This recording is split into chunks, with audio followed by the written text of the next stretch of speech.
So I'm an Episcopal priest, and 5 years ago, my 22-year-old dreadlock tattooed, I'm more of a Buddhist hippie daughter, came into 2 tickets to Burning Man.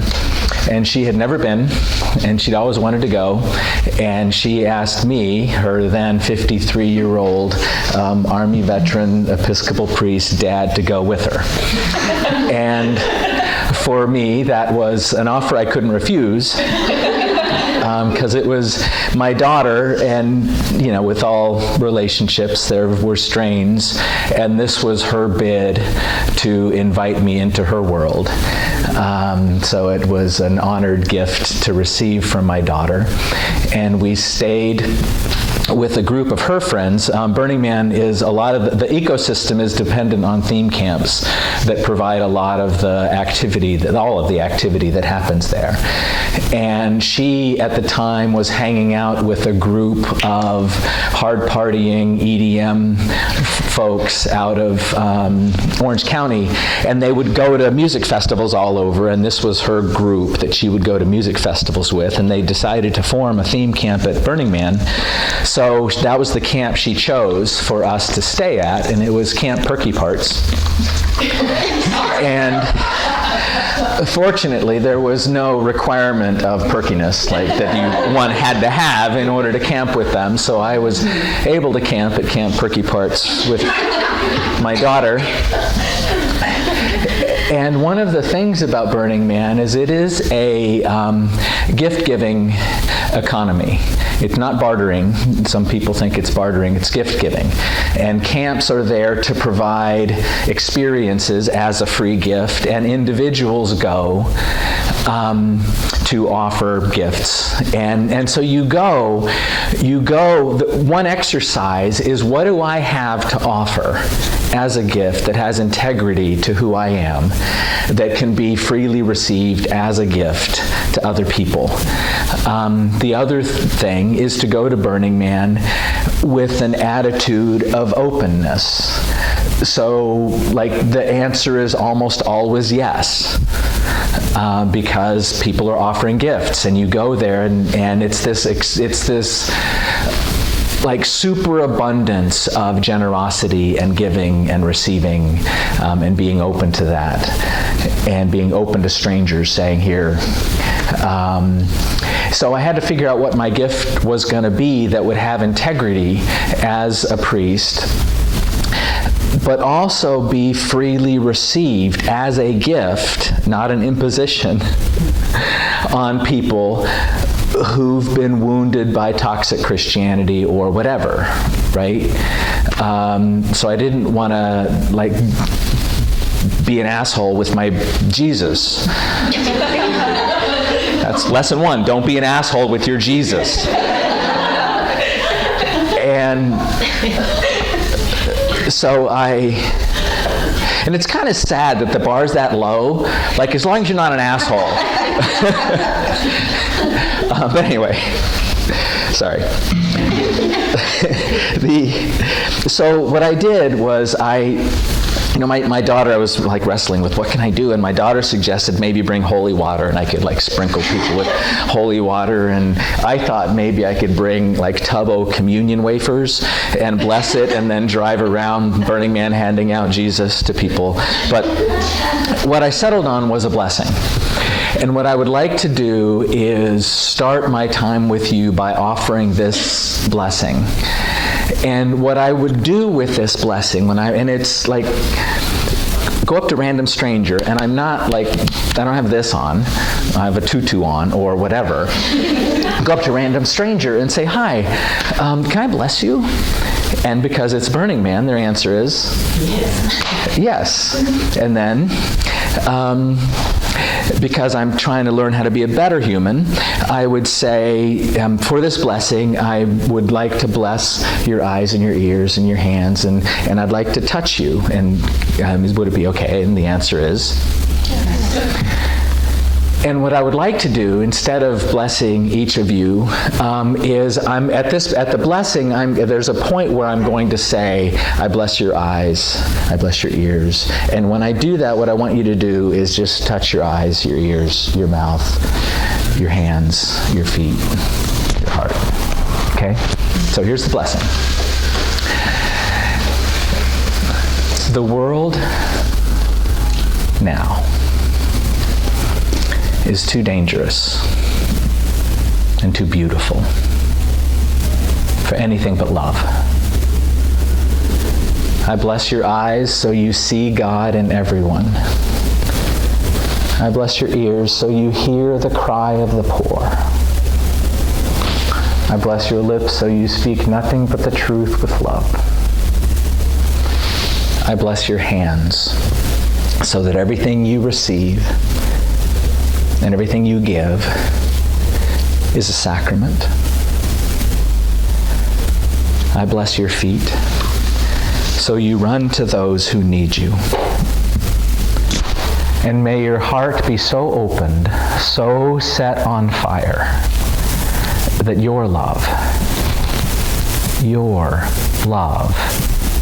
changes everything. Amen.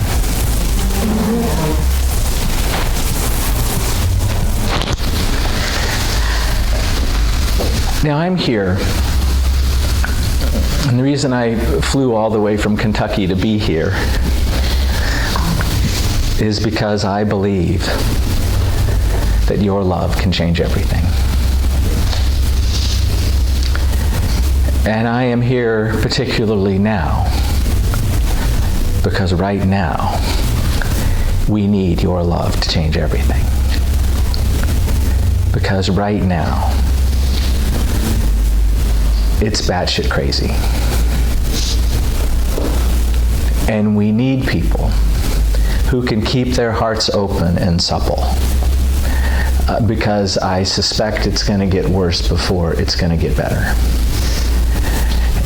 And I believe that because you are here, subjecting yourself to a 200-hour yoga teacher training,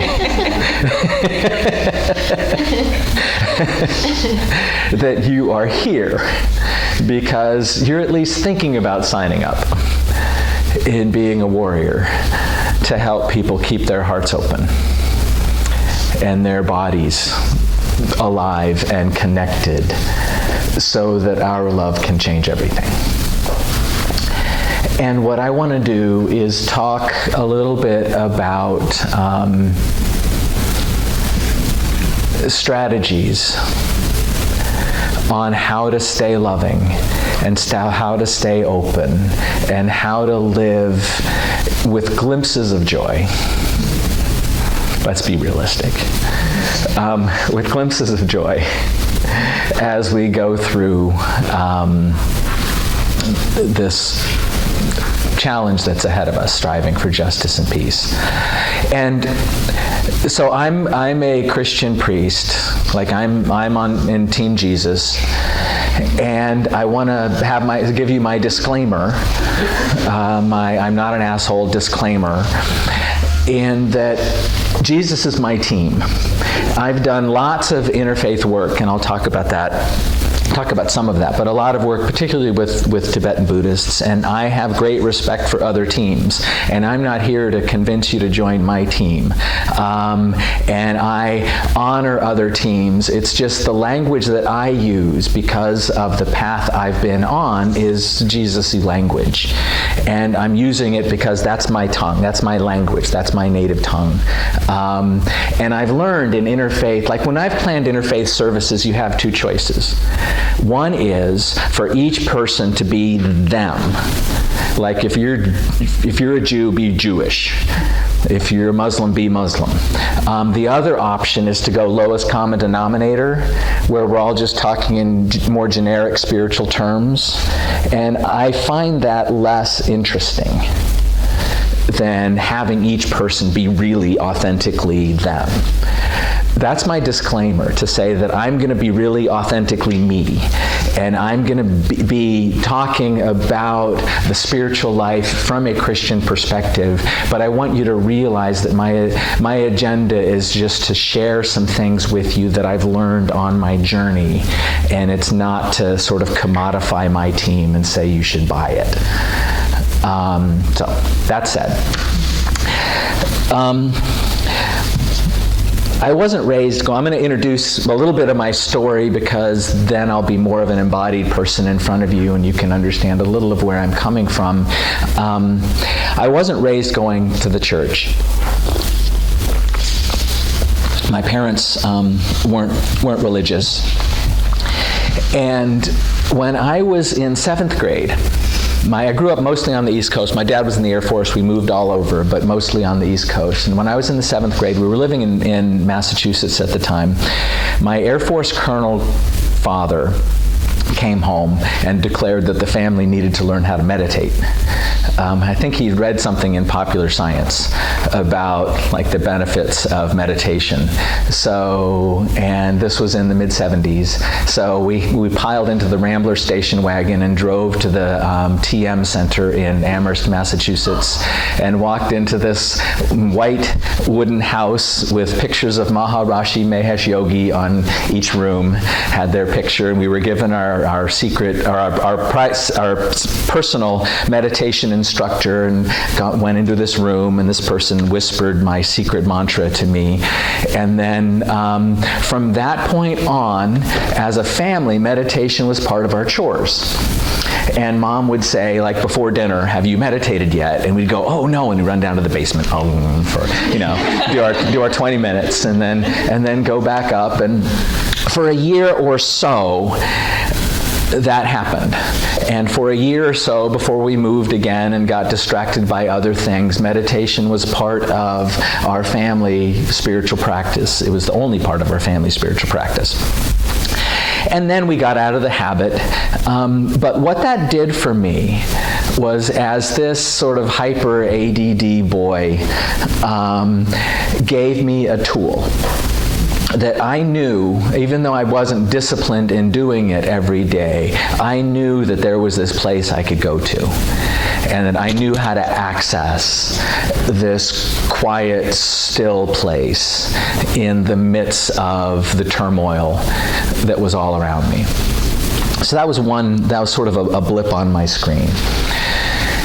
And then another significant thing that happened was, when I was 15 years old, I started dating my wife. And we dated all through high school, and it was her idea to go to West Point. So I went to West Point because my girlfriend wanted to go to West Point. And I was a year ahead of her in school. So when I entered West Point, it was the 4th year that West Point had allowed women. And then she came the following year. And that launched me into the Army career. But it also, when she arrived, she got very involved in church. And I started going to church my 2nd year at West Point because my girlfriend sang in the choir, and I would earn points with my girlfriend. And I went dutifully and sat in the front row so that she would see me, so I would get the points, because what's the point if I'm not going to get points for this? But I was not at all interested in Jesus or God or the message. And I was going through this phase where I needed to be rebellious. And at West Point, like, rebellion costs. So I figured it's safer to be rebellious toward God.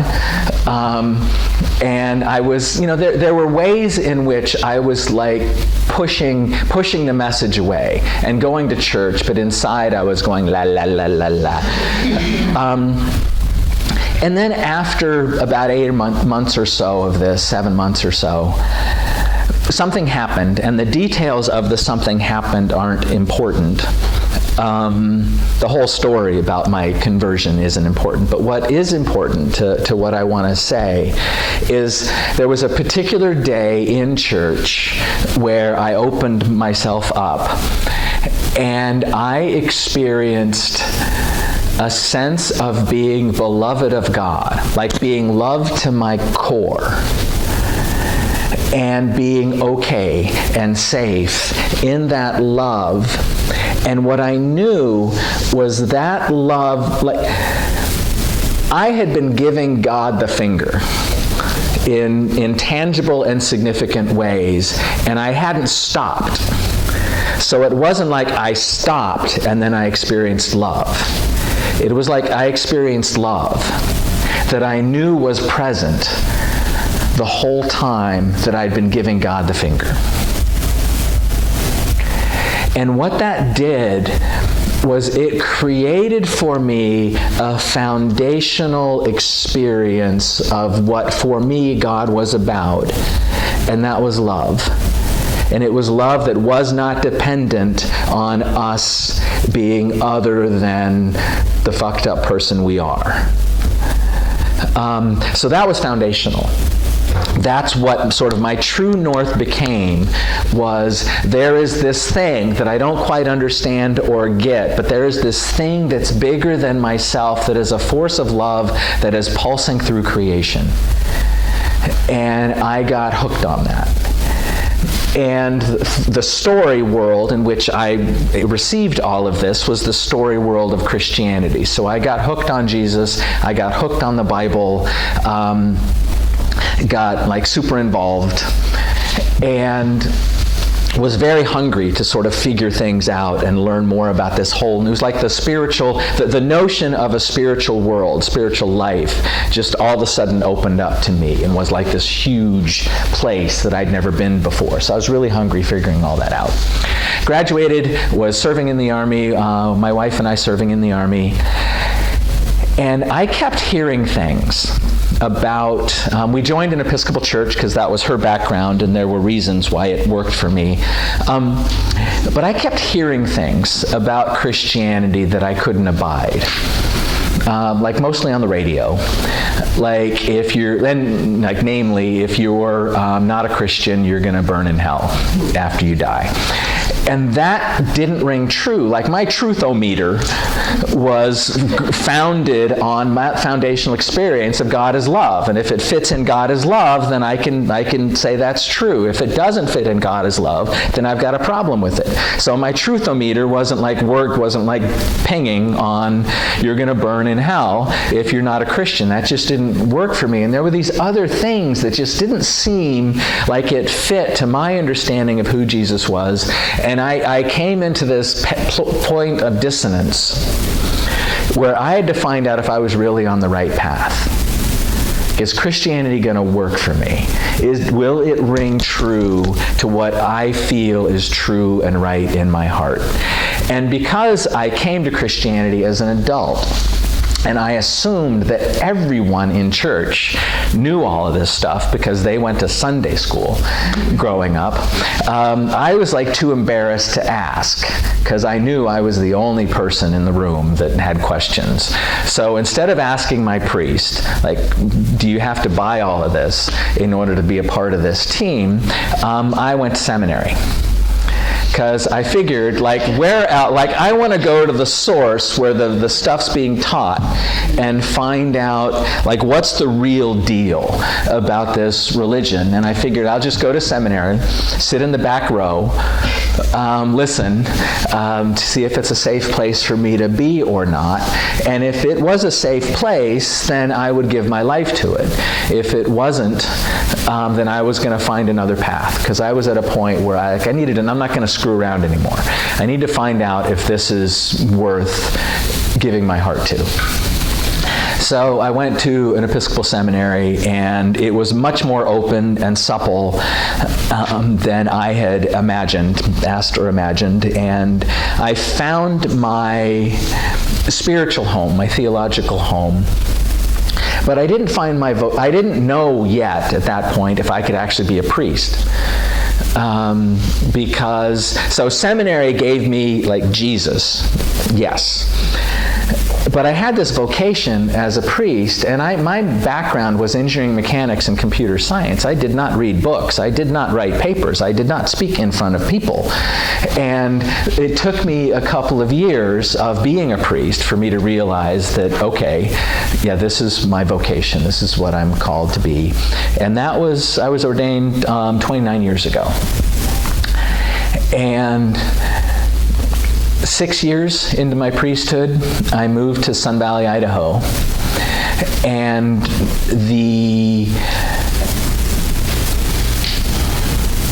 I wanted an embodied prayer practice. I wanted a prayer practice that involved my body. And I figured that yoga would be a good option for a prayer practice that involved my body.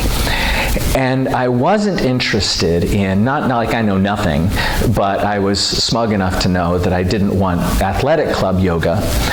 I wanted to learn yoga from someone for whom it was an important spiritual practice. So either a Hindu or a Tibetan Buddhist for whom yoga is part of their spiritual practice. And fortunately, this angel named Pilar Tumalo landed in my world. She came to me and she wanted a joint Buddhist Episcopal wedding. And it turns out she was a yoga teacher and a very devout Tibetan Buddhist. So Pilar taught me yoga, and then we would meditate together. And then after meditating together, I would teach her about Christianity and she would teach me about Tibetan Buddhism. And that went on for years, and we opened it up to the wider community, and then I started teaching with her Lama in various places. And then I moved to Sacramento, and it turns out that her Lama was connected with a monk that was connected with Zuda Yoga Studio. And that's where I got involved in getting invited into yoga studios. It started with doing co-teaching with a Buddhist monk, and then the owners of Zuda Yoga came to me and said, whenever we do yoga teacher training, there are always a few students who have Christian background and wonder whether or not you can be a Christian and do yoga. And all of our students, when they graduate, if they're teaching in a yoga studio, they're going to have Christians in their class that might be wrestling with, can you be a Christian and do yoga? So would you come and talk to our students about your own spiritual path and whatnot, and answer that question? And so that started my being invited to 2-hour trainings, and that was about 10 years ago.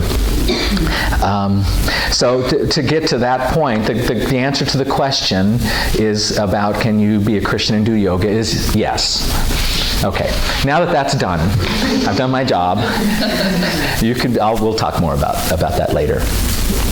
But it also just happens that the lineage of Tibetan Buddhism that I was getting connected with was the same lineage that Lama Brandy, was a part of, and she's one of my best friends on the planet, but it was this whole confluence of things that got us connected, and me doing this. So that's the story of why I'm here, how I'm here. I forgot I had notes on my phone. So,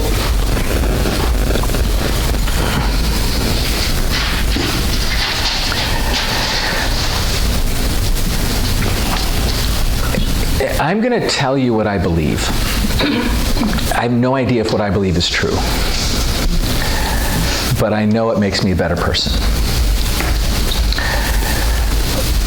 I believe that we are created for joy. We are created for love.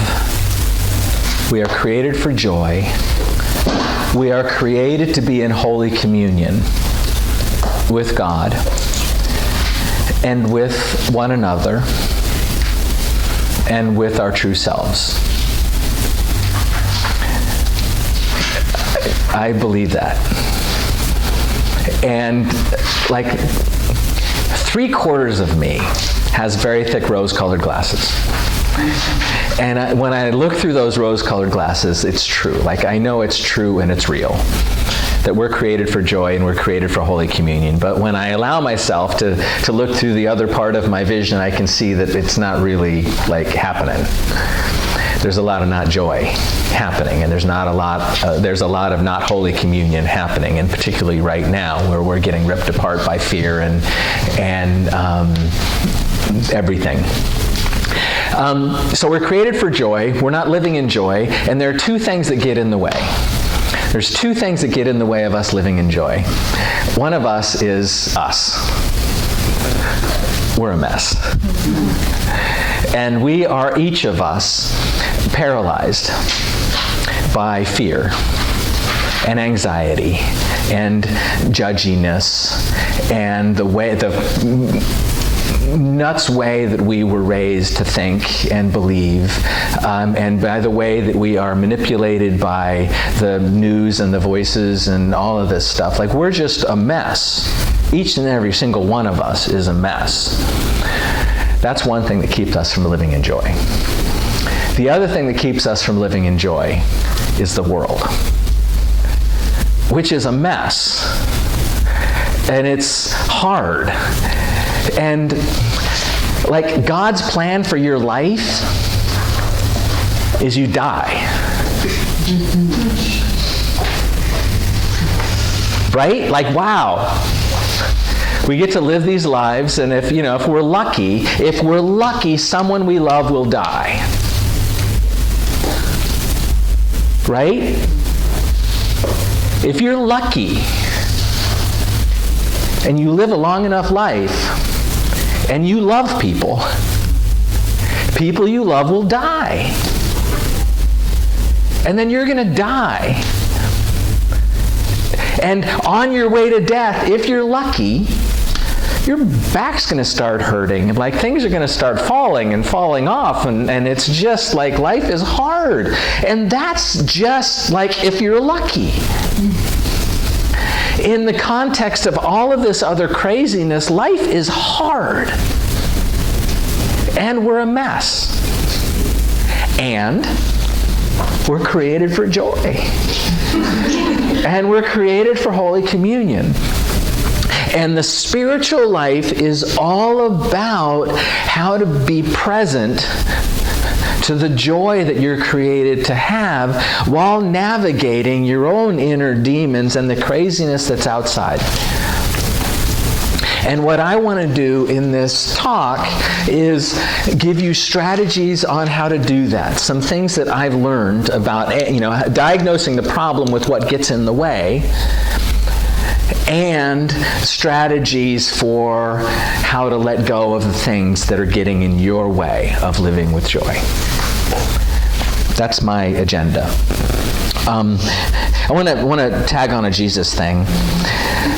Jesus' primary teaching is change the way you see the world. The kingdom of heaven is at hand. That's his primary teaching. I'm not going to go into that too much today because I don't want to get too focused on Jesus stuff. Change the way you see the world. The kingdom of heaven is at hand. It's a possible reality for us to be in, like the realm of God, be in communion with God and one another right now. But we have to change the way we see the world, because so often the lens that we put on is we judge our lives as being not kingdom of heaven. Right? I'm not going to go deep into that. Now,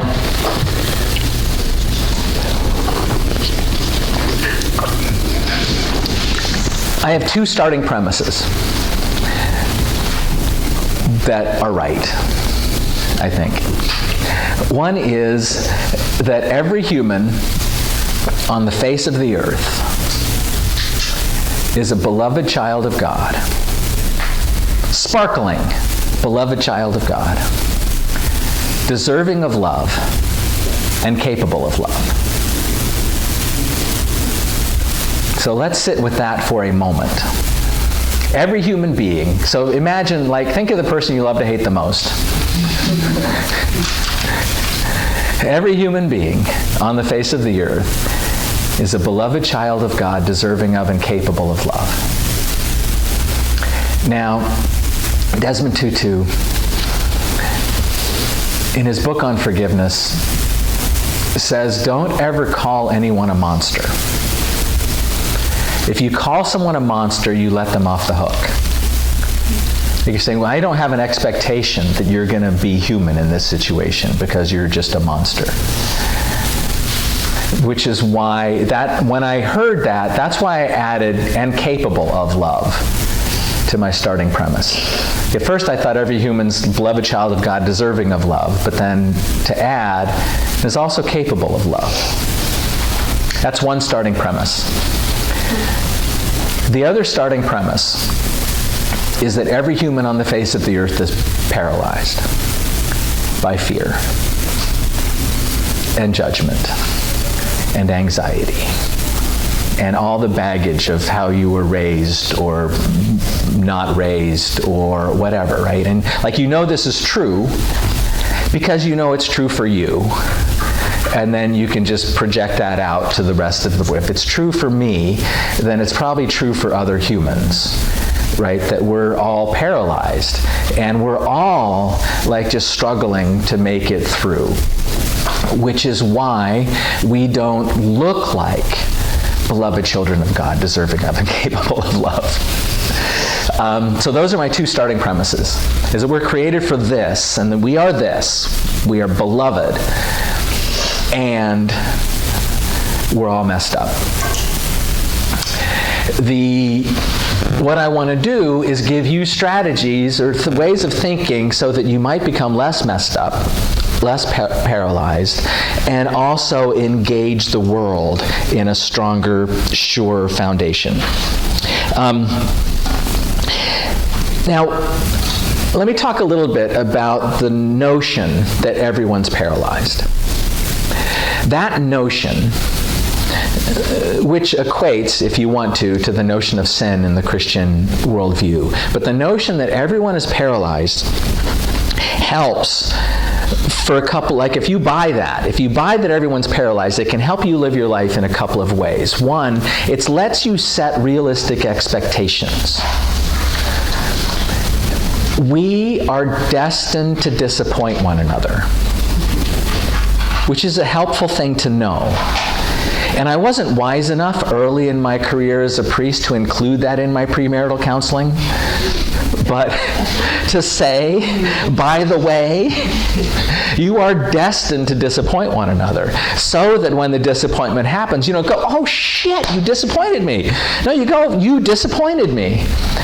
And for those disappointments to be pieces of data, not I need to reject you because you're not living up to the pedestal I put you on, but that's a particular way that you're wounded or you're paralyzed, is you do this. And I need to choose how I'm going to respond to the fact. But for me to be horrified that you're not perfect and that you're disappointing me, right? So getting this mindset that we are all paralyzed and we're all struggling to make it through and we're destined to disappoint one another helps us set realistic expectations. The other is it helps us set clear boundaries. And if I know you're not going to be, so the easier way to look at this, I think, is in the political realm. If we look in the political realm and we say, if we give humans power, there's going to be some percentage of that human, not like some humans good, some humans bad, but every human that we give political power, there's going to be a part of that human that's going to use that power for bad things. Or for selfish things, because we're all ego-driven, selfish beings. And when that happens, instead of being shocked, I can't believe you did that, we just set up a system with all of these boundaries, so that if you do that, you know there's a boundary and I shouldn't do that, and maybe that keeps you from doing it. Or if I do it, the system sort of kicks in and I don't get to keep doing it. And you can do that in your personal relationships, is that once you learn the way your partner is wounded, and they go, oh, this is how, the underwear is going to go on the floor. Okay. Like this is that. Like you're that. You're the underwear's going to go on the floor, and then you figure out how you're going to navigate that, and you can set a boundary or not, like there on the floor or whatever. But you can set these boundaries without emotions that are attached to you're a horrible person because the underwear goes on the floor. It's just data, and you know that whoever you're with is going to be broken in some way. And because you're broken in some ways, those things are going to really bug you. And if you just take that at face value, that there are these things that are going to really bug me, and I need to figure out how I'm going to navigate that and set boundaries. But it allows us to be a lot more real when we're dealing with one another. And the invitation is sort of to take the emotion of horror, shock and horror out of it. And rather, it's like a lot of this perspective has to do with how I think, like looking at your child. I love my child and I can't not love my child, and my child's going to do things, but I make accommodation because I know that's how they're wired, and that's how,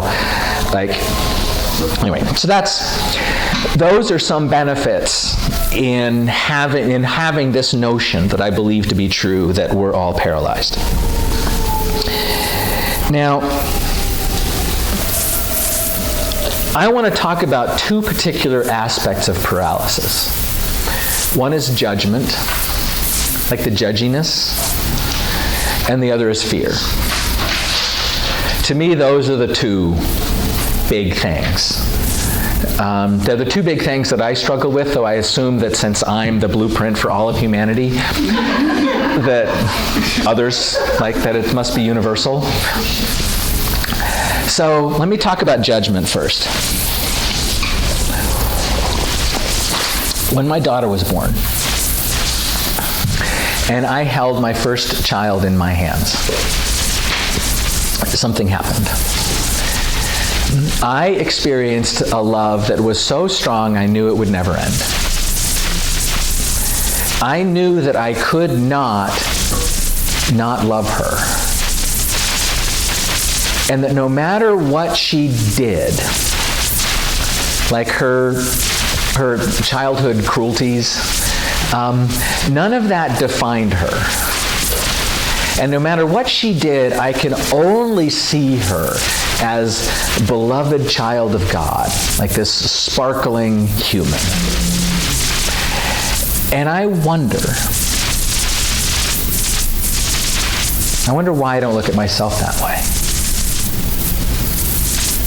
And why we don't look at other people that way. Because for me, it's the mistakes that stick. I'll be having a conversation with a group of people, and I will say 10 amazing funny things and one stupid thing. And that one stupid thing will define me in my brain, and I will leave that conversation going, I am such an idiot. I am so stupid. I can't believe I said that, right? And I will just focus on that, and the rest of my day will be about what an idiot I am, when for them, they don't even remember that comment, right? But for me, it's defining my whole being. I am such an idiot. And we do it to other people like that. I mean, someone cuts us off in traffic and we don't think, what an interesting driving choice. Well, that's creative. We say, what an asshole. And we immediately move them into this category that's less than human. And we do it with entire groups of people. Groups of people that don't believe as we do, or support a different political candidate than we do. And it's not that we disagree. It's that we disdain. And it's that disdaining which moves people into these categories that are less than human. And it becomes even worse when we are with our like-minded friends, smugly congratulating ourselves for not being like them.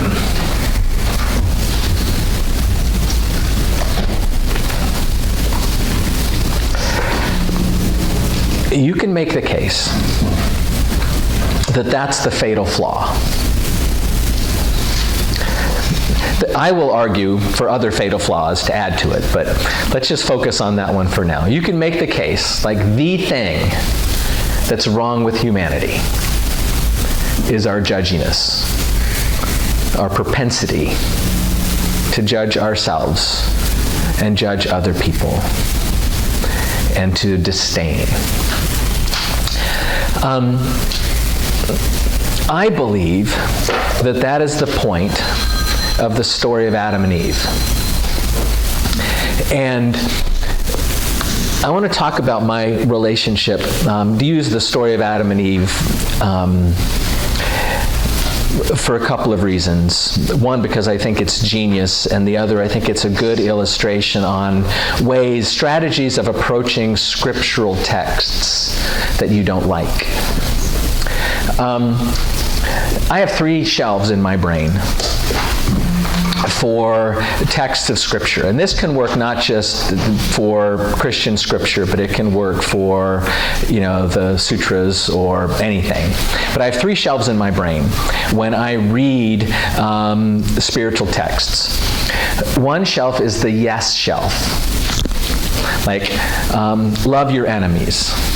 Yes, like I know it's true. I know this is like a teaching that I know is true, even though I don't do it. Even though I'll never do it. Like I'll never be good at it. It's not a yes, I'm doing it. It's yes, I know that's right. So it goes on the yes shelf. Then there's the no shelf.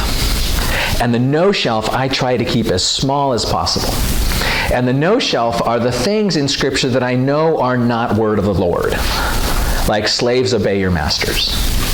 Things that I know are a reflection of the cultural context when something was written and isn't like the spiritual fruit that I'm supposed to get from this passage. So I put stuff on the no shelf. But I try to keep that shelf really small because I don't trust myself. I'm not wise enough. And there's a danger that I'm going to throw important things out, like the story of Adam and Eve. Story of Adam and Eve, I'd read it, and I know the ways that it's been used misogynistically and just horrible ways of this story, but I'm not going to put it on the no shelf. I put it on the agnostic shelf, which is that I'm not sure, I don't get it, but I trust that this was written by someone spiritually smarter than me that's trying to teach me something. I'm just not smart enough to know what it is. So I put it on that shelf. I'm not going to word of the Lord it. I'm not going to know it, but I just don't get it. So I take it down, and every year or so I re-engage it, and I go, oh, nope, not there yet. Put it back, and then one year I was re-engaging the story of Adam and Eve, and all of a sudden the light bulb went on. And I was like, this is it. Like, this is the best story ever written in the history of stories ever written. And so this was the light bulb. In this story, the setup, God creates everything. And God looks at everything and goes, this is awesome. This is great. And then God creates the first humans and says, enjoy, have fun, everything's here. Just don't do one thing. Just don't eat the fruit of the knowledge, the fruit of the tree of the knowledge of blank. Now here's the key. Because a lot of interpretations think it's just about disobedience. God said don't do this and they did it, therefore they're bad. But that throws out the whole, whoever wrote this story had to name what that fruit was. And what this story is trying to say is, here's the thing that made all humanity go wrong, and it's the knowledge of blank, the fruit. So don't eat of the fruit of the tree of the knowledge of blank. Now, if you're given the homework assignment, write a creation myth that's going to explain what made everything go wrong with humanity, and you have to fill in that blank. How are you going to fill in the blank? If you could say it's the knowledge of violence, or if you're a Puritan, it's the knowledge of sex, or whatever, right? The author chose the knowledge of good and evil. Interesting, right? That makes you go, the knowledge of good and evil somehow caused everything to go wrong. And then you read the rest of the story, and they eat this fruit, the tree of the knowledge of good and evil, and the next thing they do is they look at their pure, unclothed forms, and they go like this. They judge themselves as evil. And then the storyteller tells us that, every morning God would walk through the garden and Adam and Eve would run out and they'd say, "Hi, God," and hold God's hands and, walk through the garden and chat and have their little stroll. And this next morning, God's going through the garden and they don't run out to greet him. And God goes, "Where are you?" And they say, "We're hiding in the bushes." And God goes, "Why are you hiding from me?" And they say, "Well, because we're naked. We're ashamed." And God goes, "Who told you were naked?" And God's heart breaks. And Adam blames Eve. And Eve blames the serpent. And here we are. We can hardly talk to one another, because we're judging. I think the point of the story is we take it on ourselves to judge good from evil, and we suck at it. We get it wrong all the time. So the point of the story is you can't handle the fruit. Thank you for laughing. And that's why I think this story is genius. It's like this story is saying the thing that causes us to go off the rails is our judginess. We take it on ourselves. Like, I'm smart enough to know good from evil, so I'm going to judge my naked body as evil. And I'm going to, and you just see it again and again. Like the story of humanity is us judging things as evil. And then 3 generations later going, oops. Right? So,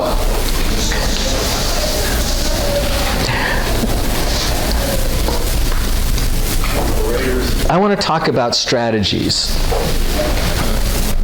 But I want to say there's a difference between making judgments. So like if you're going to be a human, you have to make choices. You have to judge, like, this is what I want. Like, you have to be discerning. You have to do that. There's a difference between doing that and being judgy. And it's that adding that layer of disdain. Adding that layer. It's not like I'm going to choose this over that. It's the emotional added juice of disdain where you become judgy.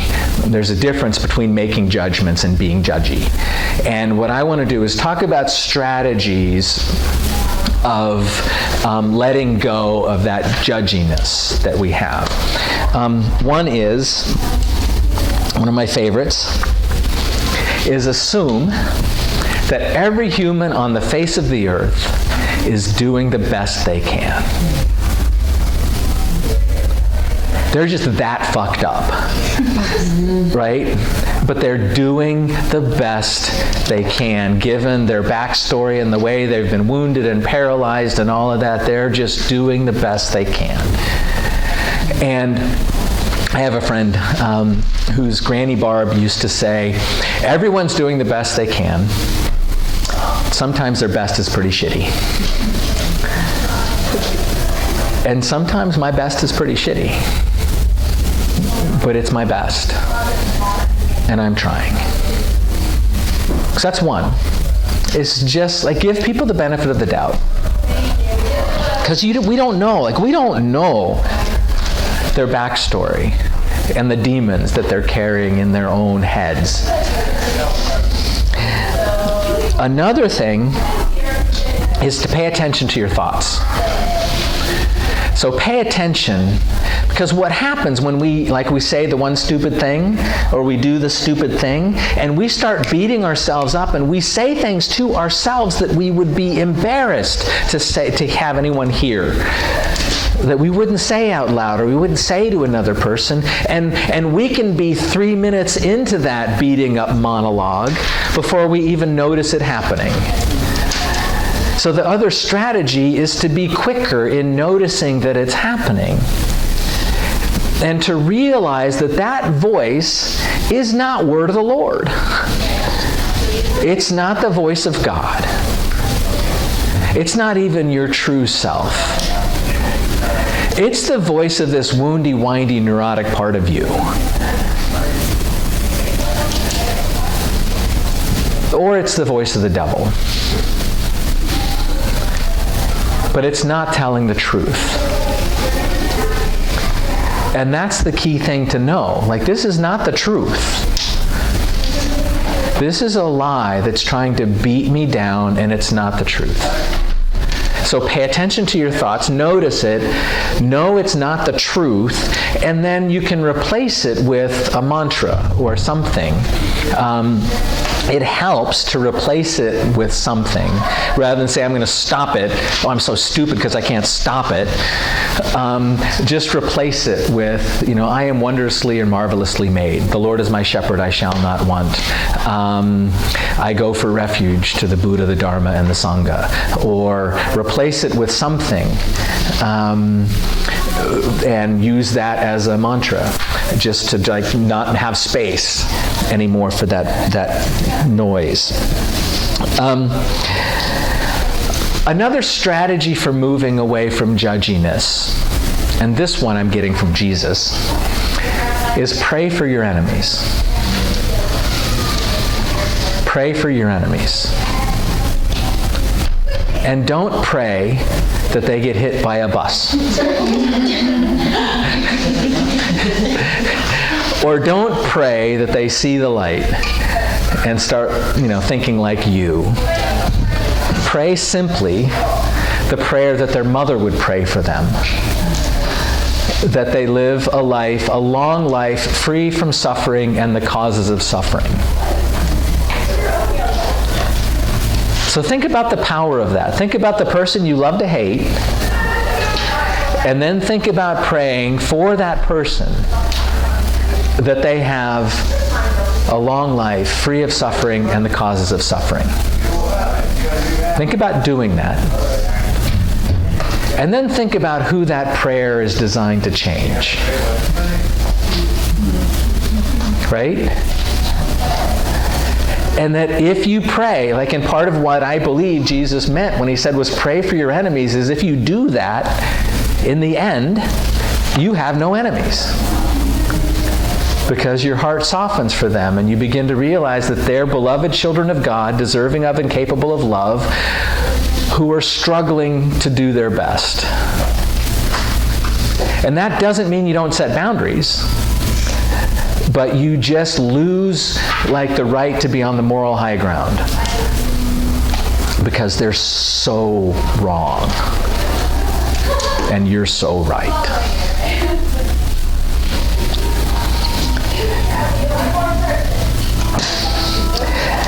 Another strategy is to give up your need to be right. It's good for marriages too. Had someone tell me once that you have a choice. You can be right or you can be married. But there's a part of me, in the striving for justice thing, there's a part of me that doesn't just want to win the social issue. I want the other side to realize they're wrong and go, you're right. I see the light now. So part of this is to give up that part of us that wants to be vindicated for being right. Because none of us are wholly right, and none of us are wholly wrong.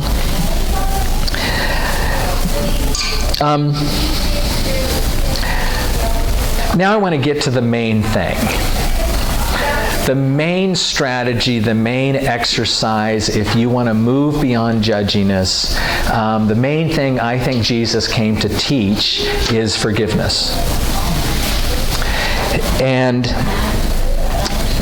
Desmond Tutu likes to say that forgiveness is not an act of mercy. Forgiveness is remembering the truth about someone. It's remembering that they're a beloved child of God, deserving of and capable of love, which replaces what you were thinking about them, which was they're an asshole. But remembering the truth about someone is remembering that they're human, deserving of and capable of love.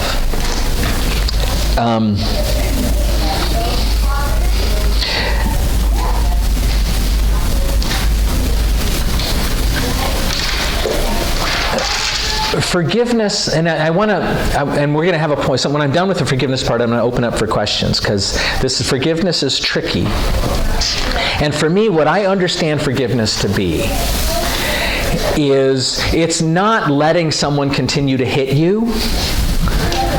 It's not sort of letting whatever the thing that's wrong, the behavior that's wrong, it's not like just allowing that to happen. That's not what I mean by forgiveness. What I mean by forgiveness is letting go of that juice inside your own heart that looks at the person as if they are less than human.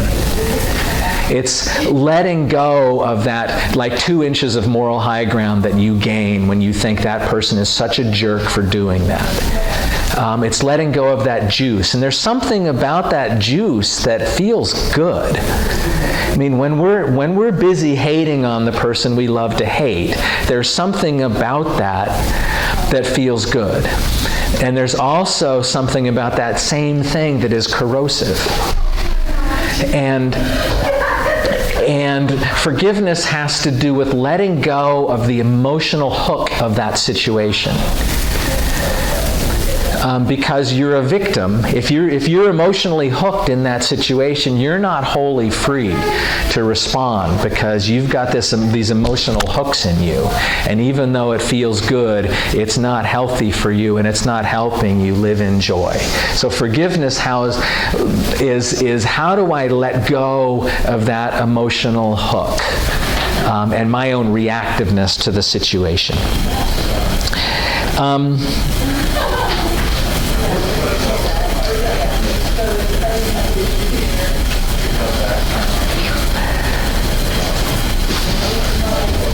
And this is hard work. Forgiveness is not something you can will yourself to do. And forgiveness is something that can take 10 years. And I have a situation where someone did something that I perceived as harming me. And I could not bring myself to forgive that person. And I couldn't even bring myself to pray that I could forgive that person. But I could bring myself to pray that someday I could pray to forgive that person.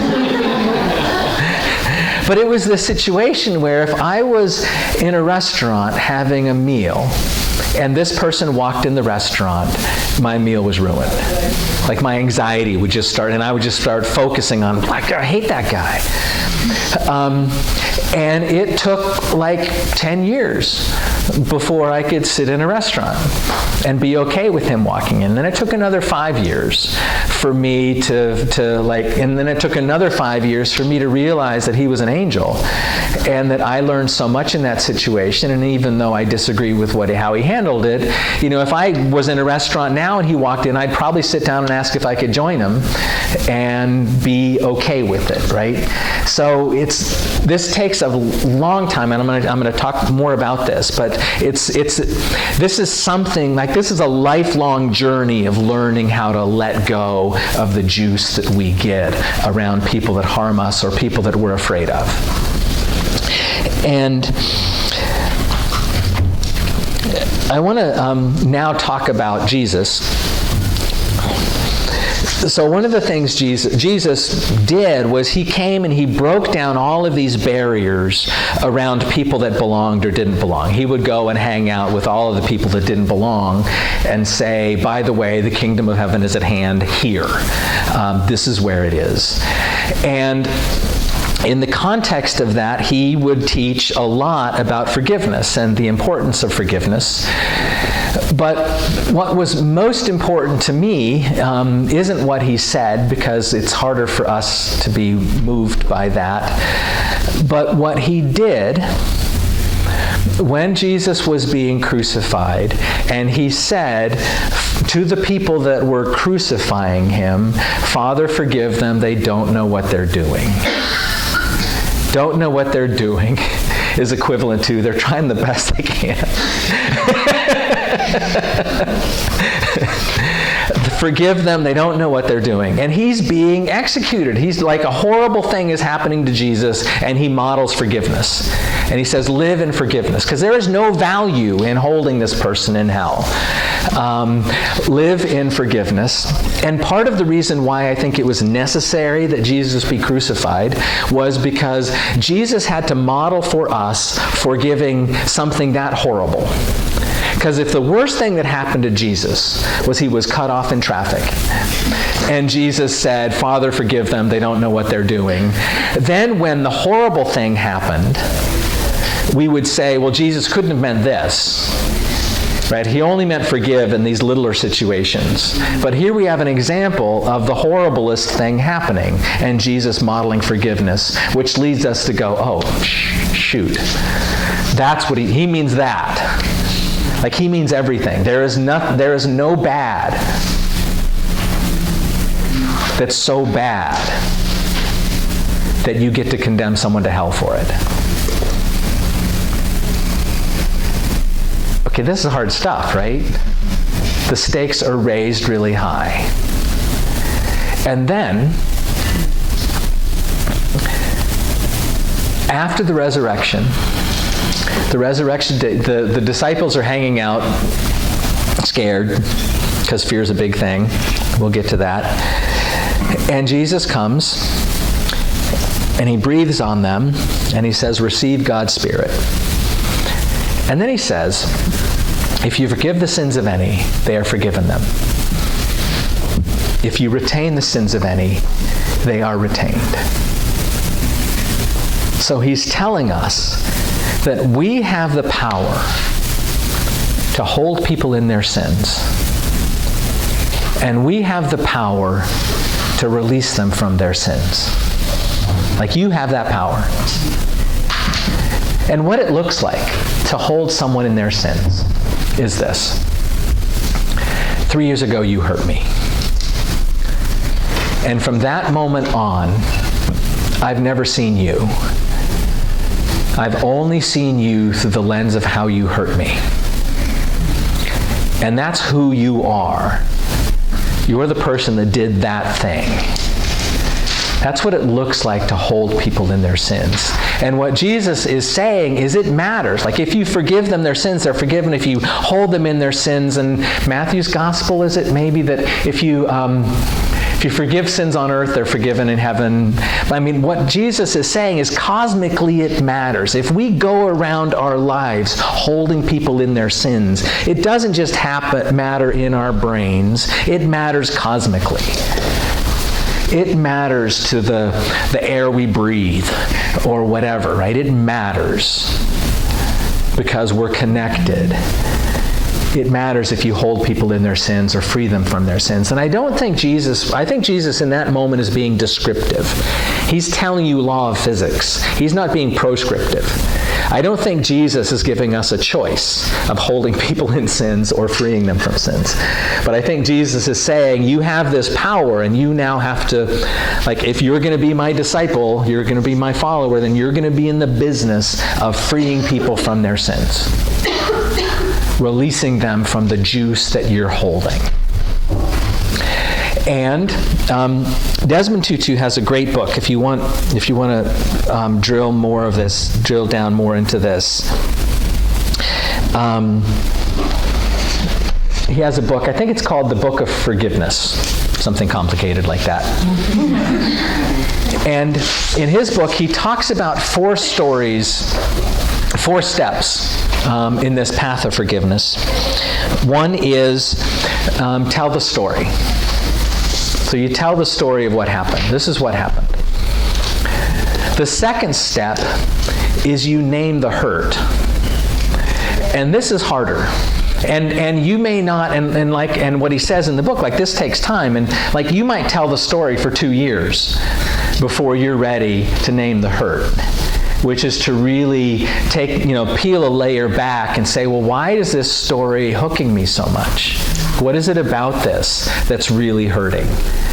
And that may take 3 years, for you to sort of work through that. And then the third step is forgive. And that step is to let go. Just let go of the emotional hookiness of that. And let go of the juice that you feel. And of course, that takes more time. And then there's the point of either releasing or renewing the relationship. And one of the big points of that is forgiveness doesn't mean you stay in the relationship. You can forgive, which means let go of the emotional hook, let go of the emotional juice, and no longer get to climb 2 inches on your moral high ground and send them to hell. You let go of all of that, but it doesn't mean you stay in relationship. Or if you choose to stay in relationship, it's going to be a different relationship because you now have this thing in your story that you're going to need to talk about and work through, and the relationship is going to be different. So it's not just go back to the old relationship. Let's renegotiate the relationship because this happened. And I still love you. I love you. And this happened, but we can't have this happen again. And I hope you're hearing the importance of setting boundaries and not letting bad things. It has to do with, you can send someone to jail and still forgive them. As long as who you're sending to jail is a beloved child of God that you care about and you pray for, that they have, live a long life free of suffering and the causes of suffering.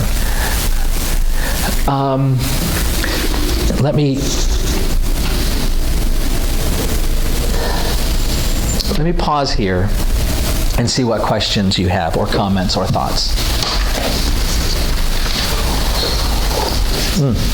How do you deal with self-guilt then, or self-forgiveness? It's the same. Even if the other person doesn't necessarily forgive you, though. Oh, you've done something wrong and they can't forgive you.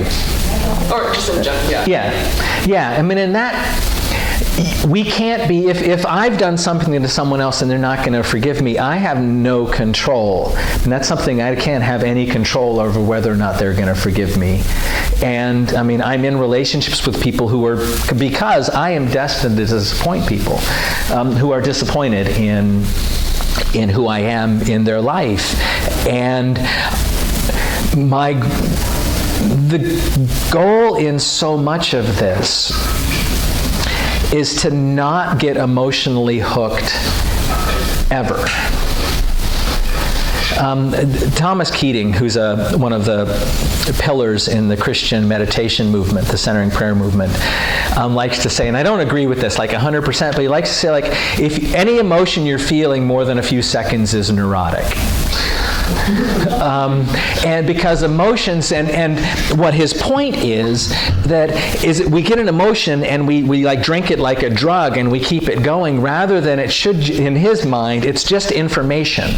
This happened, it brings me joy, that's information. Or this happened and it made me uncomfortable, that's information. How am I going to process this information? The problem is that we get so hooked in our emotions that we get driven by them, and then we're no longer free beings. We're being tossed by the waves of our emotions. So part of it has to do with practices that help us become less reactive emotionally, so we can engage this person and continue to engage this person if it's important that we do so. But we also have to forgive ourselves of the shame of how we hurt them. Yeah, like I was saying, how do you find necessarily peace if there wasn't reconciliation between a relationship? Well, then it can get into the category of grief. If you've lost a relationship because you did something, and you can't force that other person to love you again, right? Then you have a death of a relationship. And then it's in the category of, how do I grieve a lost relationship? And how do I grieve a lost relationship when I was in part responsible for the death of that thing? Right? So that you're driving a car and there's an accident and you're responsible for the death of the thing, and you have the job of grief. I mean, it's grief of that relationship dying and your own work of forgiving yourself for it. Right? How about for the, I mean, you know what they say, like, sometimes you need to take some apology you're never going to get. So how about for the people that have justified their actions in the mind, like they're hurting people, like, how can you go to someone and be like, I forgive you, if they actually really don't understand what they've done? How do you go about that? Well, that's why it's helpful. Like if someone does, like this person that hurt me 20 years ago, right? He knew he was doing the right thing. I knew he was doing the wrong thing. Right. He's never changed his mind. But it has to do, I think that's when it's helpful to fall back on, given the way they're wired to look at the world, they're doing the best they can.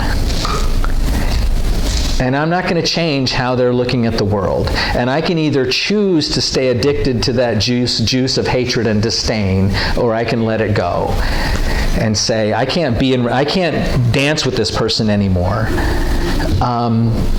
And I'm not going to get the satisfaction of them saying, you're right, I was wrong. But I'm going to let go of my anger. I mean, that's... What you're in. Yeah. But it's yes.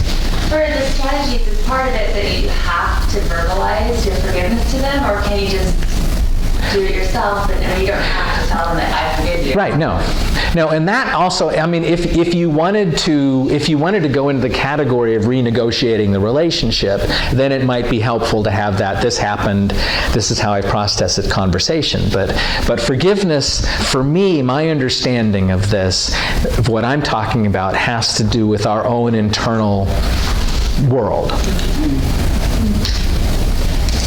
Yeah. So if someone, say, gets like sent to jail for something they did, Yeah. And like you are part of that process, like bringing them to court or whatever, and like then you wish them no suffering, but isn't like bringing them to court and like causing them to, I mean, their actions cause them to go to jail, but like isn't that wishing them suffering in a way? So, I mean, in terms of setting that gets more complicated because our whole prison system, justice system, is not just. But to bring it sort of on a more abstract level, if you have to say, if you have to set boundaries, I mean, you may choose to set a boundary other than sending them to jail or using the justice system, but if that's the only recourse that's really going to work in this situation, and it's not a perfect tool, you may still need to use that imperfect tool, realizing it's going to cause suffering. But it's one of those things where there is no good answer, but the principles don't change. Which is, you need to set boundaries. If you need to set boundaries, and you need to forgive. And do the best you can. And if you make a choice that ends up with someone getting hurt, then you have to forgive yourself. Right? Yeah. Yeah. Can I say something about that? Yeah. So I work in law enforcement, and so I do take people to jail. And sometimes people don't see what they did was wrong, right? And I deal with a lot of horrible crimes, right? Like murders, things like Right. that. But then I do deal with people who do feel bad about what they did, and they kind of like this week I was talking with someone who was going to go to jail, and he felt bad because he disappointed his wife. And talking to him, I was telling him, things change, right? Maybe this is the turning point now, right? You can improve. Right. And he was trying to understand that, you could see that he was trying to come to terms with what he did, and that maybe now he was going to change. But then I also see the other side where people don't want to change. So then it's hard for me to accept and forgive that, because I don't accept what they did, especially when it's really terrible things. Right. So you have a particularly hard burden because of your job. Well, it's constant accepting and just letting go. Right. But sometimes it's hard to let go. Yeah. Because you have to see Right. the really bad stuff. Right. And realize that humans are doing this. And sometimes I do feel bad for people going to jail, because I see, like this guy this week, it seemed like he was trying, and then he just derailed. He derailed himself. So,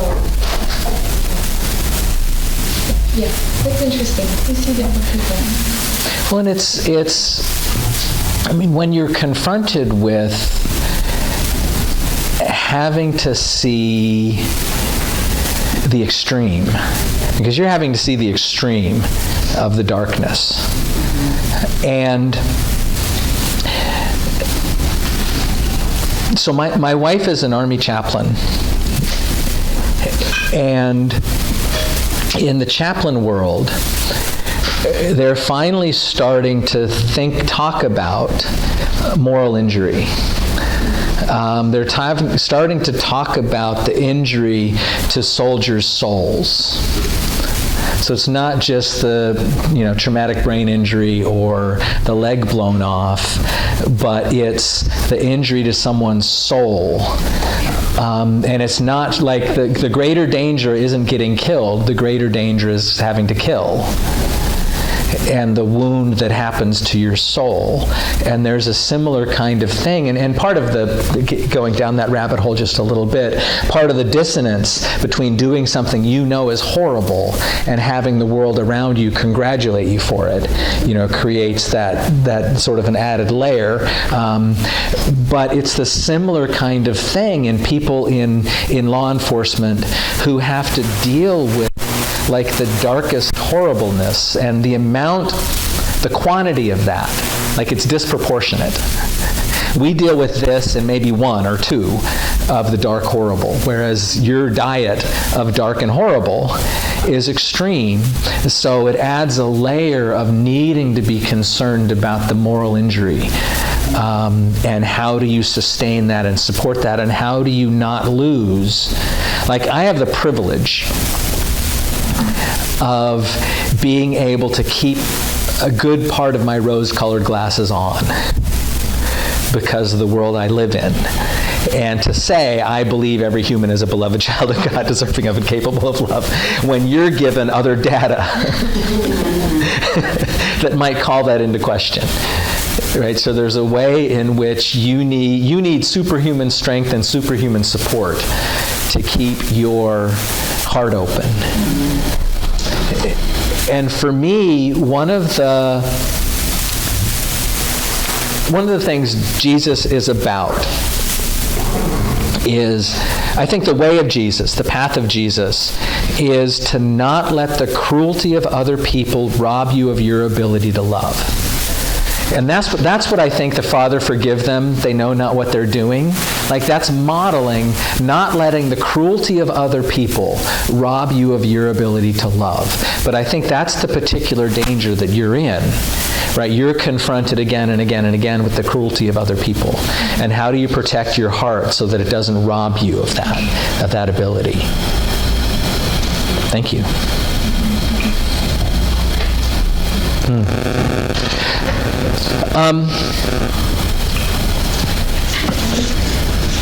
Yes? Do you have a practice of not taking that on? What do you mean? Taking on experiencing all the cruelties and traumas, if that's your diet. still don't understand. Are you, Specific. My husband is an ER, and it's death all day, and just bringing people off of death, and then they come back. Some of it's choice, some of it's just experiencing death and trauma. And do you have a practice of experiencing them as humans and?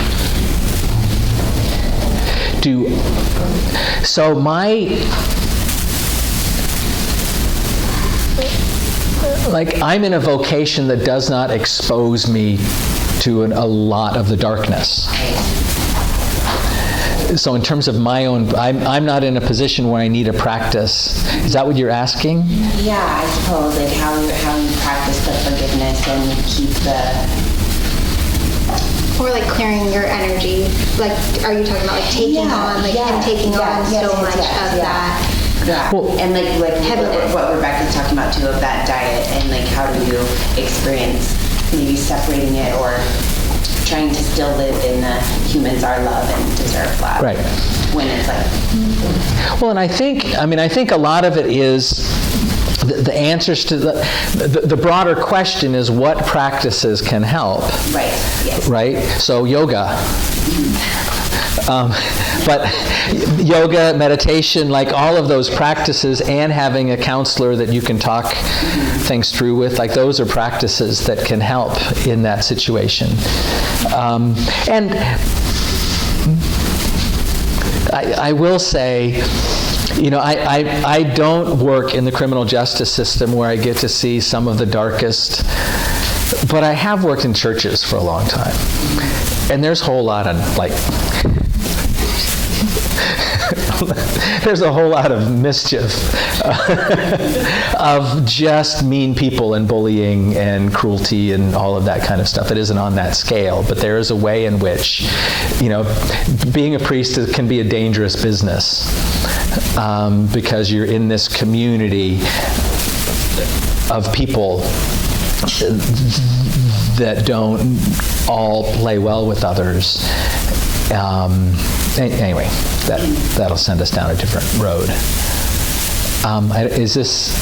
Yeah, so I suppose it's just mantraing and reminding yourself and the forgiveness practice of being reminded of love. Yeah.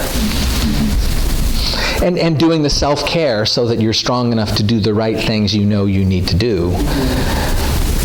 And knowing how dangerous getting hooked into your emotional world can be, I think. Let me transition to fear. Because fear for me is the other thing. Judgment is the one thing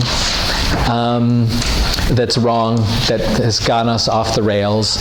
And the antidote to judgment I talked about. And now I want to talk about fear.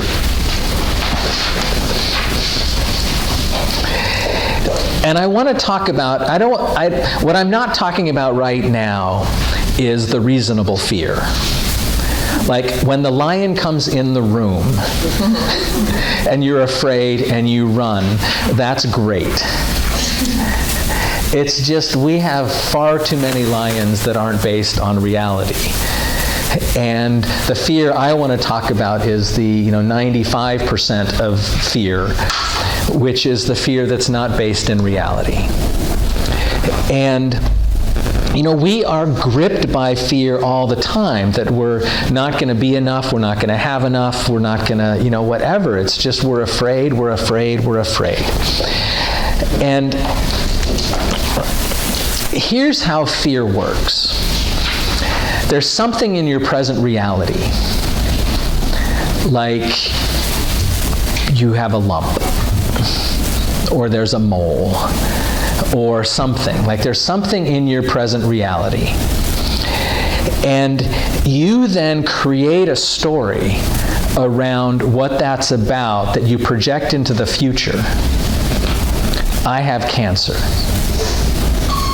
And then you live as if that fiction is true.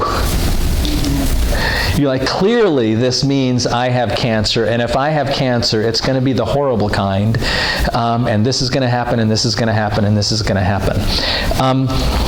And we then live as if that were real, when it's just a fiction that we made up in our minds.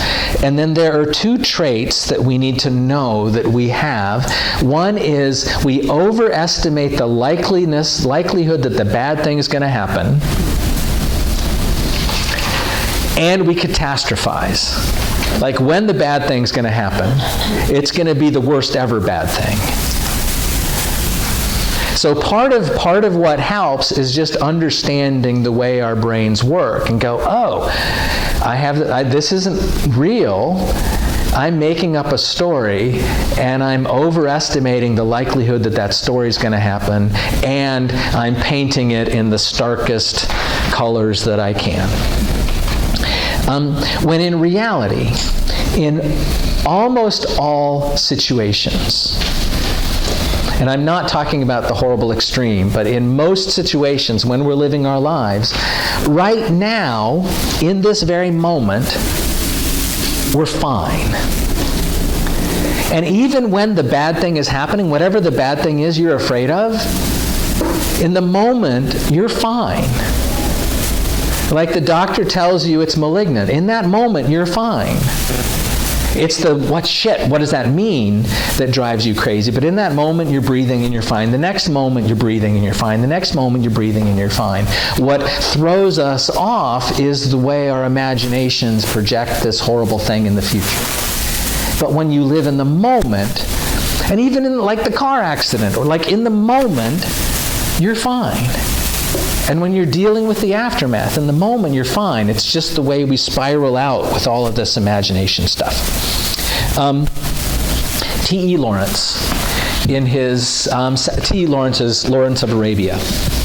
In his book, The 7 Pillars of Wisdom, he talks about going into the desert. And he says, the night before you go into the desert, you can't sleep. Because all night long, you are imagining all of the things that are going to go wrong when you go into the desert. You're imagining that you're going to get lost, you're going to run out of water, your guide is going to turn on you and kill you, you're going to, wild beasts are going to devour you. You're just tossing and turning, not sleeping. And then the next day when you go into the desert, one of two things happens. Either you wasted your anxiety on nothing. It's nowhere near as bad as you imagined it was going to be. Or it's far worse.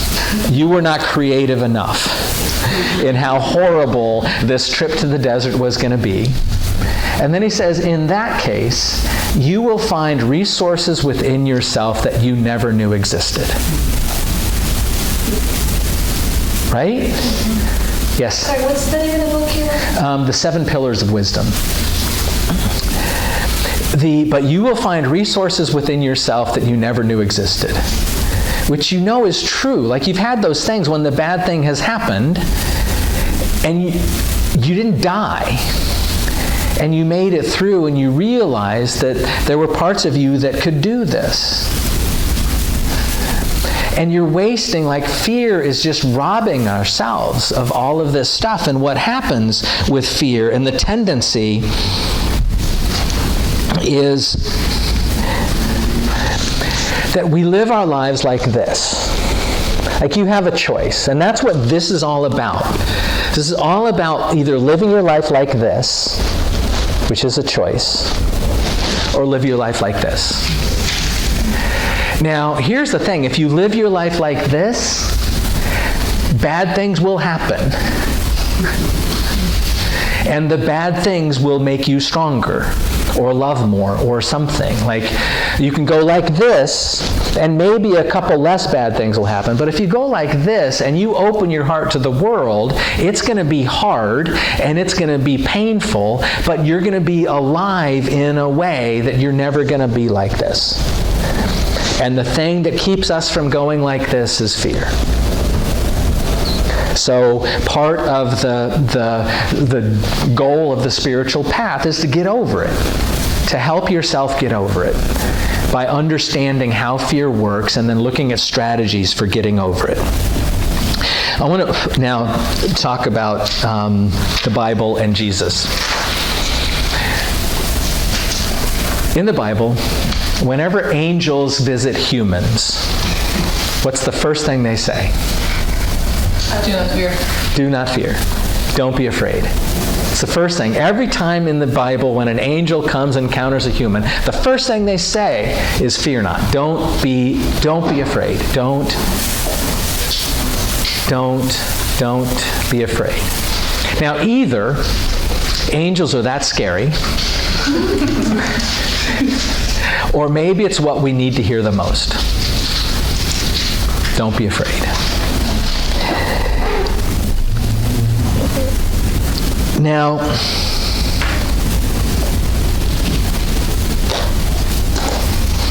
Jesus comes and teaches. Okay, so then Jesus comes, and Jesus teaches don't be afraid, which isn't helpful. Right? Because if someone comes up to you and says, don't be afraid,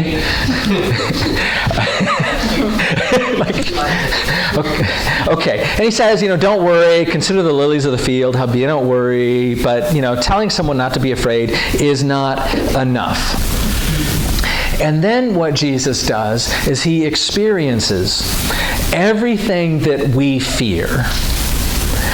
He's stripped naked in public, and he's beaten, and he's humiliated, and he's betrayed by his friends, and he's tortured, and he's crucified. Like everything we fear, Jesus experiences. And then on the other side of it is new life. Jesus is resurrected, and it's something new life. It's not the old life come back, but it is a new life. And what I believe that story is trying to teach us is, let me pause, let me talk about God for a moment.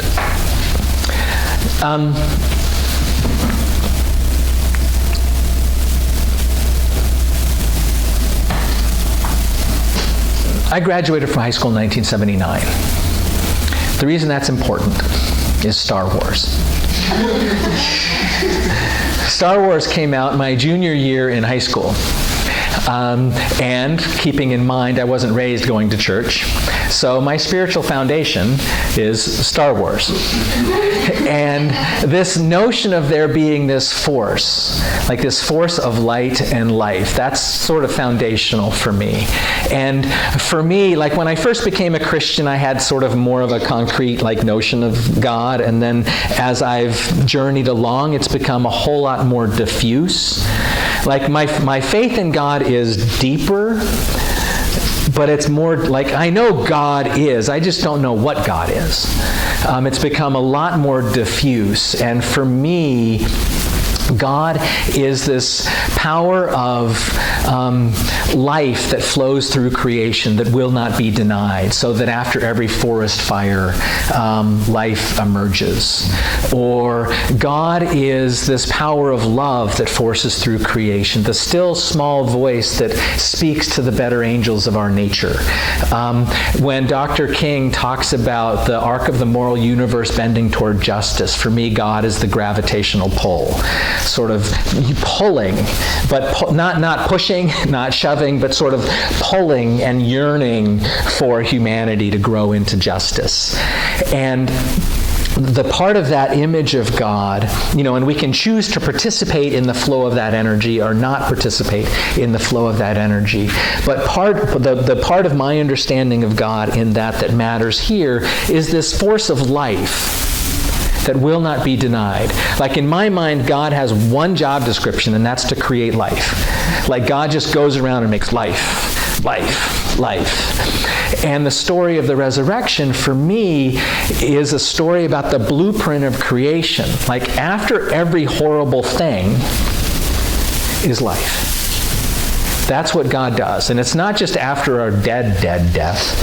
It's like after the train wreck or after the diagnosis or after something, that there is this force in creation that is conspiring to use all the broken, shattered pieces in a way that's going to create something new.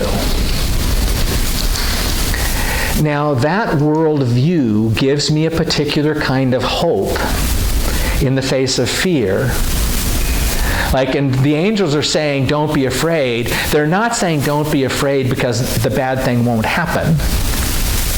The bad thing will happen if you're lucky. Right? Because your other choice is you die now. So if you're lucky, the bad thing is going to happen. Don't be afraid, because then through the bad thing, something new is going to emerge. Anne Lamott likes to say that if it feels like a bad ending, it's not the end. Or God bats last, is the other thing she says, is that, out of every situation, now that kind of hope takes cultivating. And one of my favorite definitions for faith is from a theologian named John Shea, who's one of my theologically closest mentors. He says that faith is holding in memory those experiences that give warrant to hope. So faith is holding in memory those experiences that give warrant to hope. Now, you have experiences in your life. Some of them give warrant to hope, and some of them could give warrant to despair. And you get to choose. Which of those experiences are you saying are real? Like the world is about this or the world is about that. Now, I want to build my world based on the experiences in my life that give me reason to hope. And I'm going to say that's the real. And I don't know if I'm right, but I know I have more joy if I make that choice. So to look at your life and to get to a point where you can believe that all will be well. All will be well. Every manner of things will be well. That's not all will be comfortable or easy or safe, but all will be well. Like in the end, everything's going to be okay, and it's going to hurt like hell. Ta-da! Yay! Bring it on!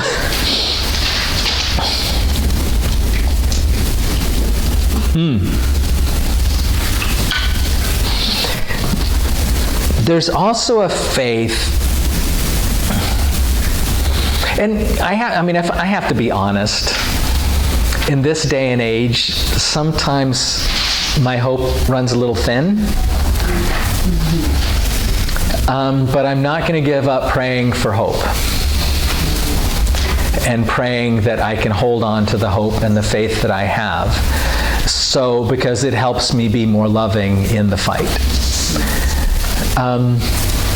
Desmond Tutu, while he was being arrested, and there was zero evidence that apartheid would ever end, said to his arresting officers, "It's not too late to join the winning side."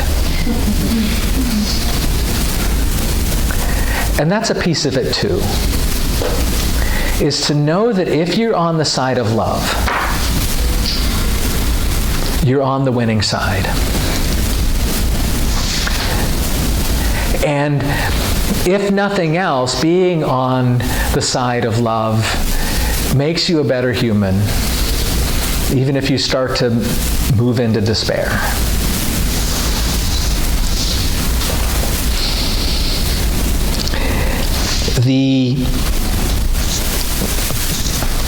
There's a Buddhist saying, there's a Buddhist story. So for me, this is the goal. Goal number one, I already said, was don't let the cruelty of other people rob me of my ability to love. Okay? That's goal number one. Goal number two, there's a Buddhist story where a monk is standing on the side of the road, and the emperor comes by and the monk does not bow. The captain of the guard hops off of his horse and is enraged that this monk is refusing to bow to the emperor. And the captain of the guard says to the monk, "Bow," and the monk says no. And the captain of the guard draws his sword and holds it up and says, "Bow," and the monk says no. And the captain of the guard says, "Don't you know I have the power to run you through without blinking an eye?" And the monk says, don't you know that I have the power to be run through without blinking an eye? That's the goal. The goal is to have the power to be run through without blinking an eye. The goal is to be so grounded in the fact that you are held in a love that is stronger, that is stronger than death, that will not let you go. That allows you to be courageous and like this and be run through without blinking an eye. Because you know you're on the side of light and love and life. Now, I don't do that, by the way. I don't want to like project the fact that I do that, like that I can do this. I just know it's my goal. Like, my goal is to not let the cruelty of other people rob me of my ability to love. And my goal is to be so grounded that, and it has to do with not letting like the chaos and the emotion hook me and go nuts. That's what being run through without blinking an eye is. I am so grounded that I'm good. You know, whatever this is that's happening, and I'm good. And for me, yoga and prayer and meditation is all a part of that. It's a part of, after a good yoga session, like for a moment, you could be run through without blinking an eye. Like for a moment, you're superhuman, and you know, like you're just being. Your being is, and like this is, and I'm invincible in that. That's the goal. And if you can do that, then fear, right? Fear is just information.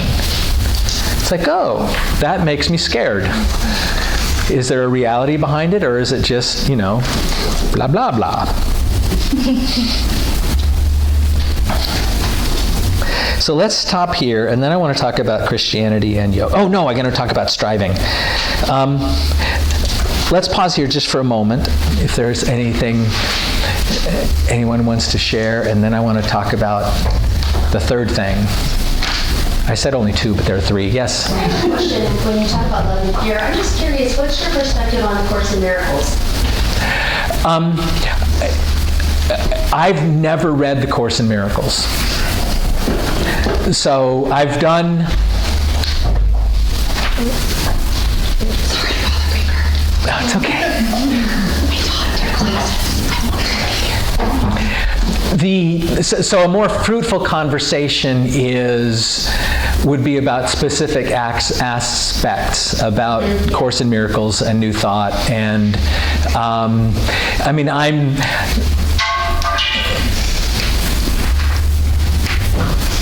the other piece is it's not. I'm a firm believer.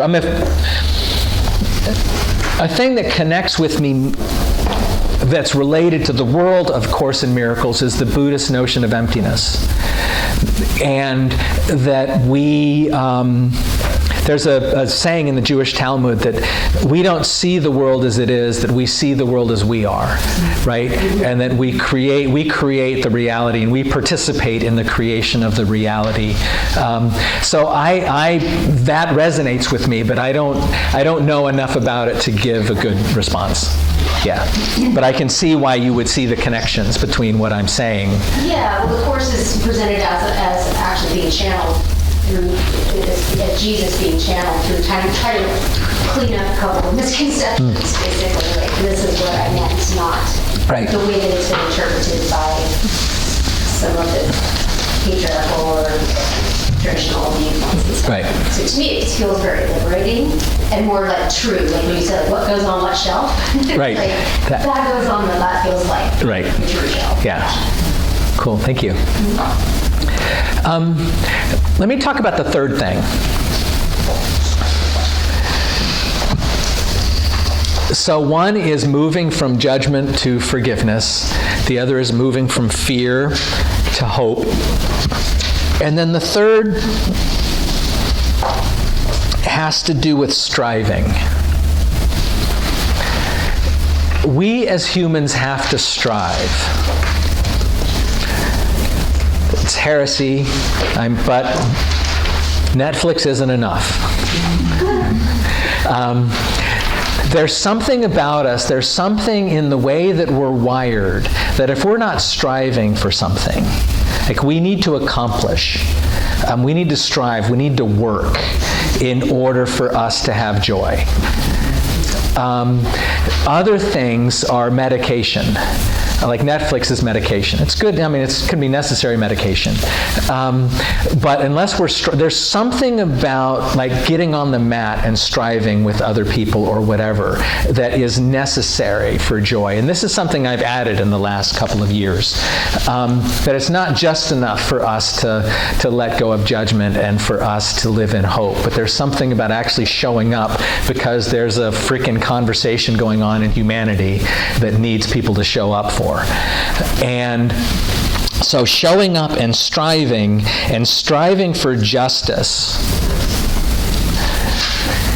and striving for, sticking up for, fighting for the oppressed and the downtrodden and fighting the forces of evil in the world, while at the same time loving your opponent and not sending them to hell, right? But standing firmly on the side of this is right, and I'm going to stand here, and I'm not going to let you do this. Keeping your heart loving and not letting go of hope. But striving is another thing. Like we need to show up, and particularly now, we need to show up in the conversation and be allies and be participants in the struggle. Let me talk about what I think God's plan is around evil. I think the plan is to defeat evil with love. And this is how I think it works. This was my first epiphany around this, was when Timothy McVeigh bombed the Murrah Federal Building in Oklahoma City. And there was this one horrible act of violence. And after that, people flew from all over the United States to donate blood. And blood banks had to turn people away because they had too many people lining up to donate blood. Businesses, restaurants started serving food for free to all of the people that were showing up to help. There were people showing up with signs around their necks with their professions, just hoping someone would tap them on the shoulder and say, we need you to do this, we need you to do that. And there was this image out of that of white, I think Arkansas National Guard troops who were there clearing away rubble, and this black gospel choir comes and sings Amazing Grace. And afterwards, the white soldiers put down their stuff and go over and they're embracing these gospel singers. And there is this way in which one act of horrible thing creates 1,000 acts of compassion and love that can change the narrative, that can drown out. Like, it's not about what Timothy McVeigh did. It's about the way the community responded. And that's how evil is defeated. And the best thing we can come up with is good's going to beat up evil, which is what most of our action movies are, right? Good beats up evil. But I don't think that's the way it works. I don't think that's the plan. The plan is because whenever good beats up evil, then the good becomes in some way evil. It happens, we see that. We see it happen again and again and again. I think that God's playing the long game. God is planning on changing the human heart over millennia. And the tool is compassion and love. And responding to violence with compassion and love. I'm saying that as an Army veteran married to an Army officer with a son who's at West Point. So I can also do an argument for why we need soldiers and why we need police. We need all of that stuff. But there's this bigger drama going on that I think has to do with the power of love and the power of light to transform a system. And you have to fight like hell while you're being light. This isn't like just happy thoughts. This is showing up and speaking out against. And for me, the struggle for gay rights was my journey. I was 15 years very active in the church and politically outside the church, fighting for gay marriage. And that's not only where I cut my teeth, but that's my primary example of showing up and fighting for justice and fighting like hell, but not losing your heart in doing it. And realizing that love is going to win. And two other things about that. Jesus' primary message is change the way you see the world, the kingdom of heaven is at hand. And I think part of what Jesus was saying is even in right now, the kingdom of heaven is at hand. Even in the world we're experiencing right now that's going batshit crazy, the kingdom of heaven is at hand. And even in the middle of the struggle, when we are fighting, striving for justice and peace, the kingdom, like this is it. This is the kingdom of heaven. And we have the problem of judging everything we're doing is not kingdom of heaven. Like it's there. We might get to it, but it's not. Like we're not there yet. And part of the invitation is to say, even in this struggle, and we are showing up together as a team to fight for like this is the kingdom of heaven. This is what God has created us to do and to be in this moment. And even if it hurts, this is the kingdom of heaven. And we can have joy because we were created for joy, even while we're striving for justice. So to open your eyes to the possibility, even in the midst of the struggle, of joy. Because that's all we're going to get. Right? We're not going to get to the other side of this. It's not the kingdom of heaven in all of its glory, whatever that's going to look like. You're always going to have unanswered emails. Or whatever it is you think you need to get through before the kingdom of heaven is finally going to get there. You need to get over that and realize it's it. Like answering the email is it. That's kingdom of heaven. Okay, let me pause there, and then I want to talk about Christianity and yoga. And I have no idea. How am I doing on time? What's the time? My watch is still... Actually, yes. One thing that landed powerfully with me that you shared is about our thoughts being, like heaven on earth is right now. And it's right. In how we're approaching, how we're thinking, how we're showing up for it. Right? So like in the email. Right. It's like how are we exactly in this experience. Right. Right. It's like there's a little book, Practicing the Presence of God. It's this little book written by a medieval monk, Brother Lawrence, who went to become a monk because he knew he was going to, that was going to bring him close to God, and he would be given all of these holy exercises. And he was assigned to do the dishes. And for years he did the dishes and realized that, this was the practice that was the right practice for me to encounter the holy, is doing the dishes. And that's what that book is about, is it's in the moment of that. We have about 21 minutes. Okay, perfect. Any other questions? This is a whole lot of dump, so I really appreciate your engagement in this. I know it's a lot of work. I want to talk specifically about Christianity and yoga to answer that question. And the deeper question that it comes from is, what's the relationship between Christianity and other religions? Because often when people ask that question, can a Christian do yoga? What's behind it is yoga is another religion, and that's Christians flirting with other religions, and that must be bad. And so let me talk a little more broadly about that. This is my belief, my perspective is there's one God. And God creates everything that is. And that nobody has sort of the perfect picture of what that one God is, or what the life engaged with that one God looks like, so that different religions have different facets of wisdom. I've learned a lot from my relationship with Tibetan Buddhists. And first of all, I don't believe, we'll talk, maybe if I have time, we'll talk about heaven and hell. But I don't believe the purpose of my religion is get to heaven after I die. The purpose of my religion is to live in the kingdom of heaven now, and to change the way I see the world so that I can be in the kingdom of heaven now, in holy communion with God and one another.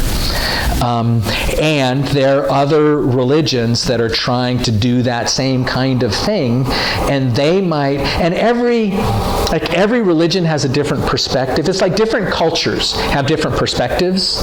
Like, we're great on individualism. We suck on communality. Okay? Go to the Far East, like their superpower is we're connected. And, different cultures have different perspectives that give them sort of superpowers, and different religions have different perspectives, different things that they're looking at it from this thing, and I have something I can learn from that. So I'm very comfortable learning from other religions, and I'm not threatened in my Christianity by learning like the tools that other religions may have. At the same time, I'm committed to my path, because I'm so scattered, like I'm so ADD, that I could easily flit from thing to thing. Like I would be Buddhist for a month, and then Hinduism would be shinier, and then I would do that because that's my temperament. So I became a priest, which forces me, right? I became a priest because I didn't have the faith to be a layperson, but it forces me into this one path. So there's value in committing to a way and a language, but I'm eager to learn from other ways. So that's one thing. And for me, not every way is good, so I have to discern whether or not some way is good or not good.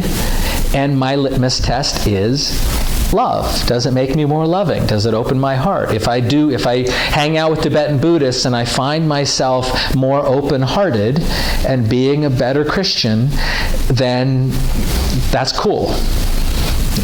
If I do something and it has me closing down, being more judgy, more divisive, that's not cool. So that's how I discern is love, if it increases connection. I believe that God is in the business of connecting. Jesus is in the business of connecting. An interesting diagnostic is the root word for the word devil is divide. The devil's in the business of dividing. The devil's in the business of separating. So for me, anything that separates is of the devil. Anything that brings together is of God. So Fox News, of the devil. The fact that we laugh at that, of the devil. Right? Because it feels so good to judge.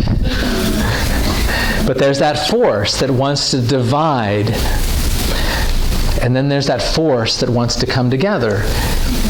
And yoga, for me, is something that, when I'm on a mat in community, that brings me together. And there's also something about yoga that breaks up calcification, like in my body, in my being, that makes meditation more powerful or accessible, or makes God more accessible to me.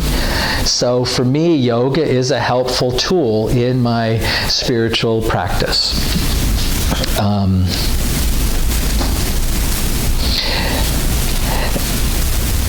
Let me say something about heaven and hell, and then we'll be out of time.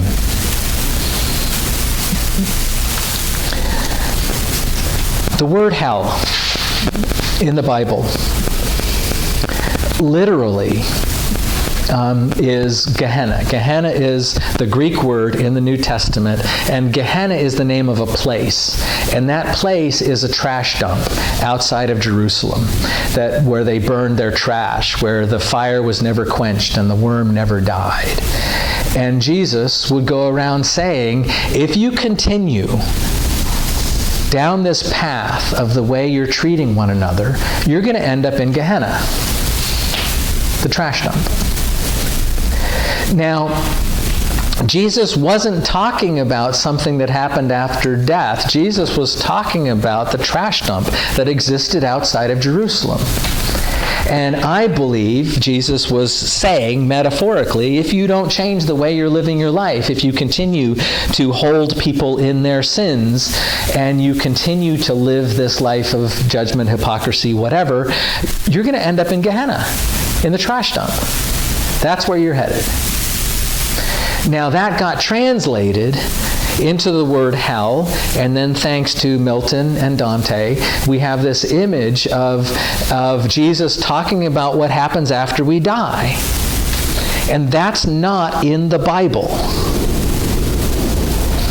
And then when Jesus talks about heaven, he uses it in the context of change the way you see things, the kingdom of heaven is at hand.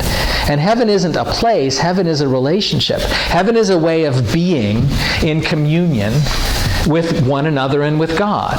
Like heaven is the goal, is for us to be so in love with one another, and so in love with God, and so connected with our true selves, that the kingdom of heaven is here. And Jesus came to sort of save us from our paralysis by fear and judgment, and to draw us into moving from the human race to becoming the human family. And God's playing the long game. And that like slowly, inch by inch, 2 steps forward, 1.5 steps back, the arc of the moral universe is bending toward justice. And that's what heaven is. And it's a present reality. So for me, the spiritual life, I'm a firm believer in resurrection because I've experienced it. And I believe, because I know what it's like to be held in a love that will not let me go, I believe that love won't let me go after I die. But I don't know what that looks like, and nor do I care, because it's not about that. And for me, what judgment is about is there's this great parable, there's a great story Jesus talks about judgment, of wheat being separated from chaff, a farmer separating the wheat from the chaff, and the wheat is put in the barn and the chaff is burned in unquenchable fire. And one way that's interpreted is wheat and chaff are different people. Like some people are wheat, me, other people are chaff, you, and at the final judgment, you're going to get burned in unquenchable fire because you're so bad. That's one way of interpreting judgment. My way of interpreting that parable is we are all wheat and chaff. Like we're all beloved children of God, and we're paralyzed at the same time. And what happens at the final judgment is that chaff, that thing that has been keeping you from dancing, is peeled away. And that's what burned in unquenchable fire, so that you can be free. Finally, free. That's what judgment is about. Like whatever judgment there is at the end of the age, that's what that judgment is about.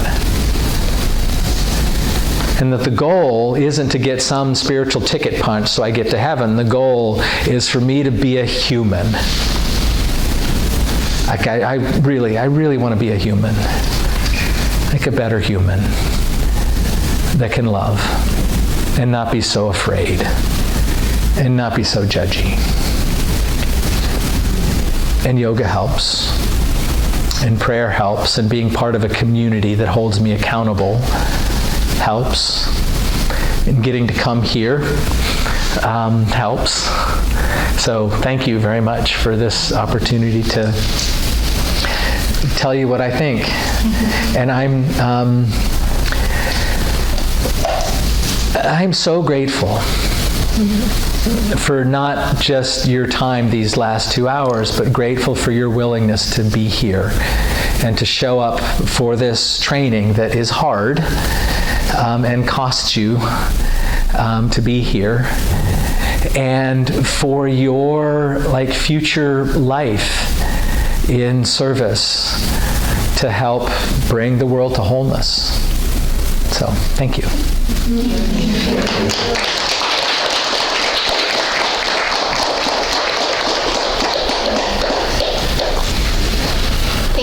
Thank you.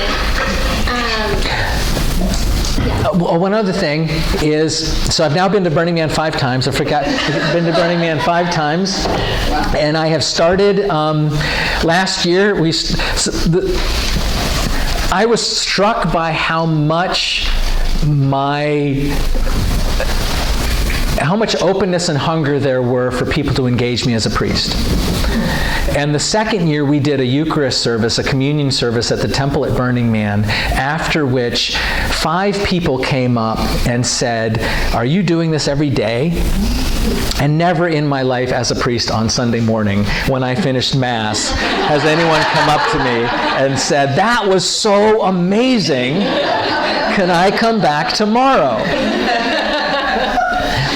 But that experience and meeting some other people like me there, that experience led to us 3 years later starting our own theme camp. And theme camps are where all the activities at Burning Man come from.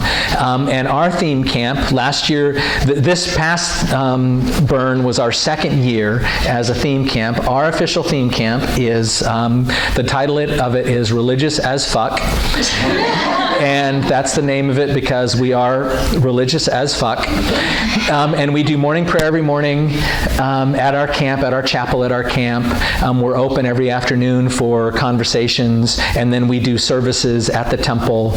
And so that, if you're interested in becoming a part of the camp, we have limited space because we're growing. We don't want to grow too quickly.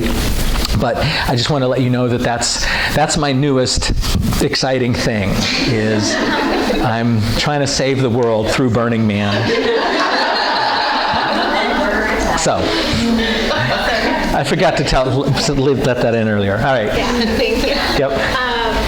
We are going to take a break for lunch. Do you want to? I do. Okay. So we'll have lunch, but do you want to leave 5-10 minutes for any questions? Sure. Before we break? Yeah, it's up to you. Okay. This is your show. Yeah, we have about 5 minutes. So if you guys have any questions, go ahead. Here's your chance. Yes. I do have a question. So, not everyone in Jesus is as, I would say, open-hearted and rooted in this and everything emotional. This deep feeling of compassion and love. Especially in America, where there is so much what I would perceive as fundamentalist Christianity that is so divisive. So how do you navigate through that? How do you merge the fact that I'm rooting Jesus, but many other people in my own team are still playing a very divisive message that is not rooted in the teaching of Jesus? So how do you find a peace on that? It's been a huge evolution for me, being a part of a religion where there's so much horrible stuff happening in the name of that religion. And I want to say a couple of things. One is, and this will be the only question we'll have time for, but this is a really important and good question. One is that I want to try and remember the 3 things that I want to say. One is my understanding of why Christians are assholes. And so here's my understanding of how the world works. Let's say that there's let's say there is a range of spiritual consciousness, like unconscious, really conscious. And that within that range, okay, so we have a range, like any given time, in the time of Jesus, this was the range, and Jesus is here, right? Or the Buddha is here, but the rest of us are here. And he does these teachings. Love your enemy. Now, the thing is that it's unrealistic that anyone in this range, upon hearing those teachings, is going to become this, right? But what happens is there's something about this, there's something about the teachings of Jesus that hook us.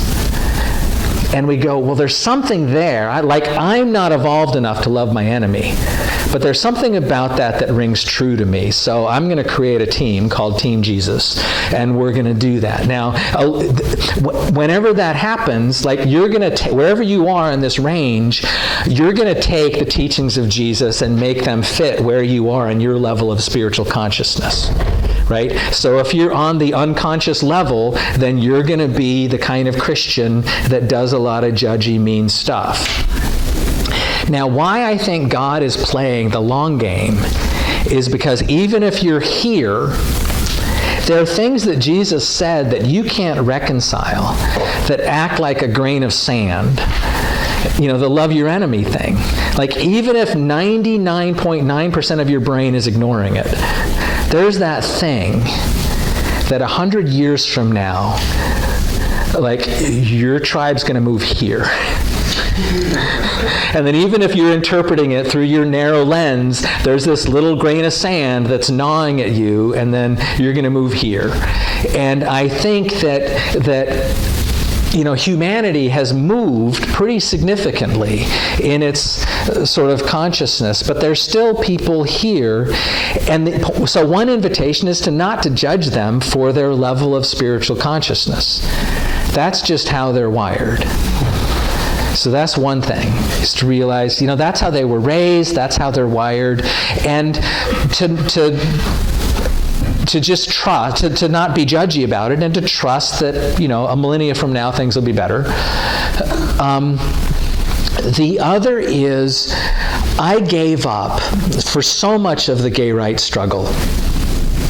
I was trying to convince people they were wrong. And I gave up. I realized I no longer, I believe the Bible does not support anti-gay bias. I believe the Bible supports same-sex marriage and all of that stuff. And I'm happy to tell anyone how I've come to that conclusion, but I've learned that there is no value in me telling that to someone who's not eager to hear it. So instead of me trying to convince an unwilling partner, I just don't anymore. So my invitation, if I'm having that kind of conversation, is if you're authentically curious about why I, as a priest, can support gay marriage, I'm happy to explain that to you. But if you're not in this looking for that kind of information, then there's really not a conversation we can have. So that's the second thing for me, was just to realize I'm not going to convince the person at Thanksgiving dinner that they're wrong and I'm right. And then the third thing for me in doing these classes, and the class I'm going to do later today has a lot of this same material, but it's specifically on reclaiming. I got to a point where I was tired of losing my spiritual traditional language to the mean people. I stopped using sin language. I stopped using this traditional language because it was so sullied by the mean people. And then I came to this point where I was like, there's really value in this language, and I'm tired of giving it up. So I'm going to reframe the language so that when I tell you about what I think the Trinity is about, or I tell you about what I think sin is about, you go, oh, well, of course that makes sense. Yes, we're all paralyzed by fear, and so the part of it for me has been to just not pay attention or to reclaim something of my tradition and honor it and say, I'm not going to let this go anymore. I'm going to be Christian. And I'm going to go to Burning Man and create a Christian camp.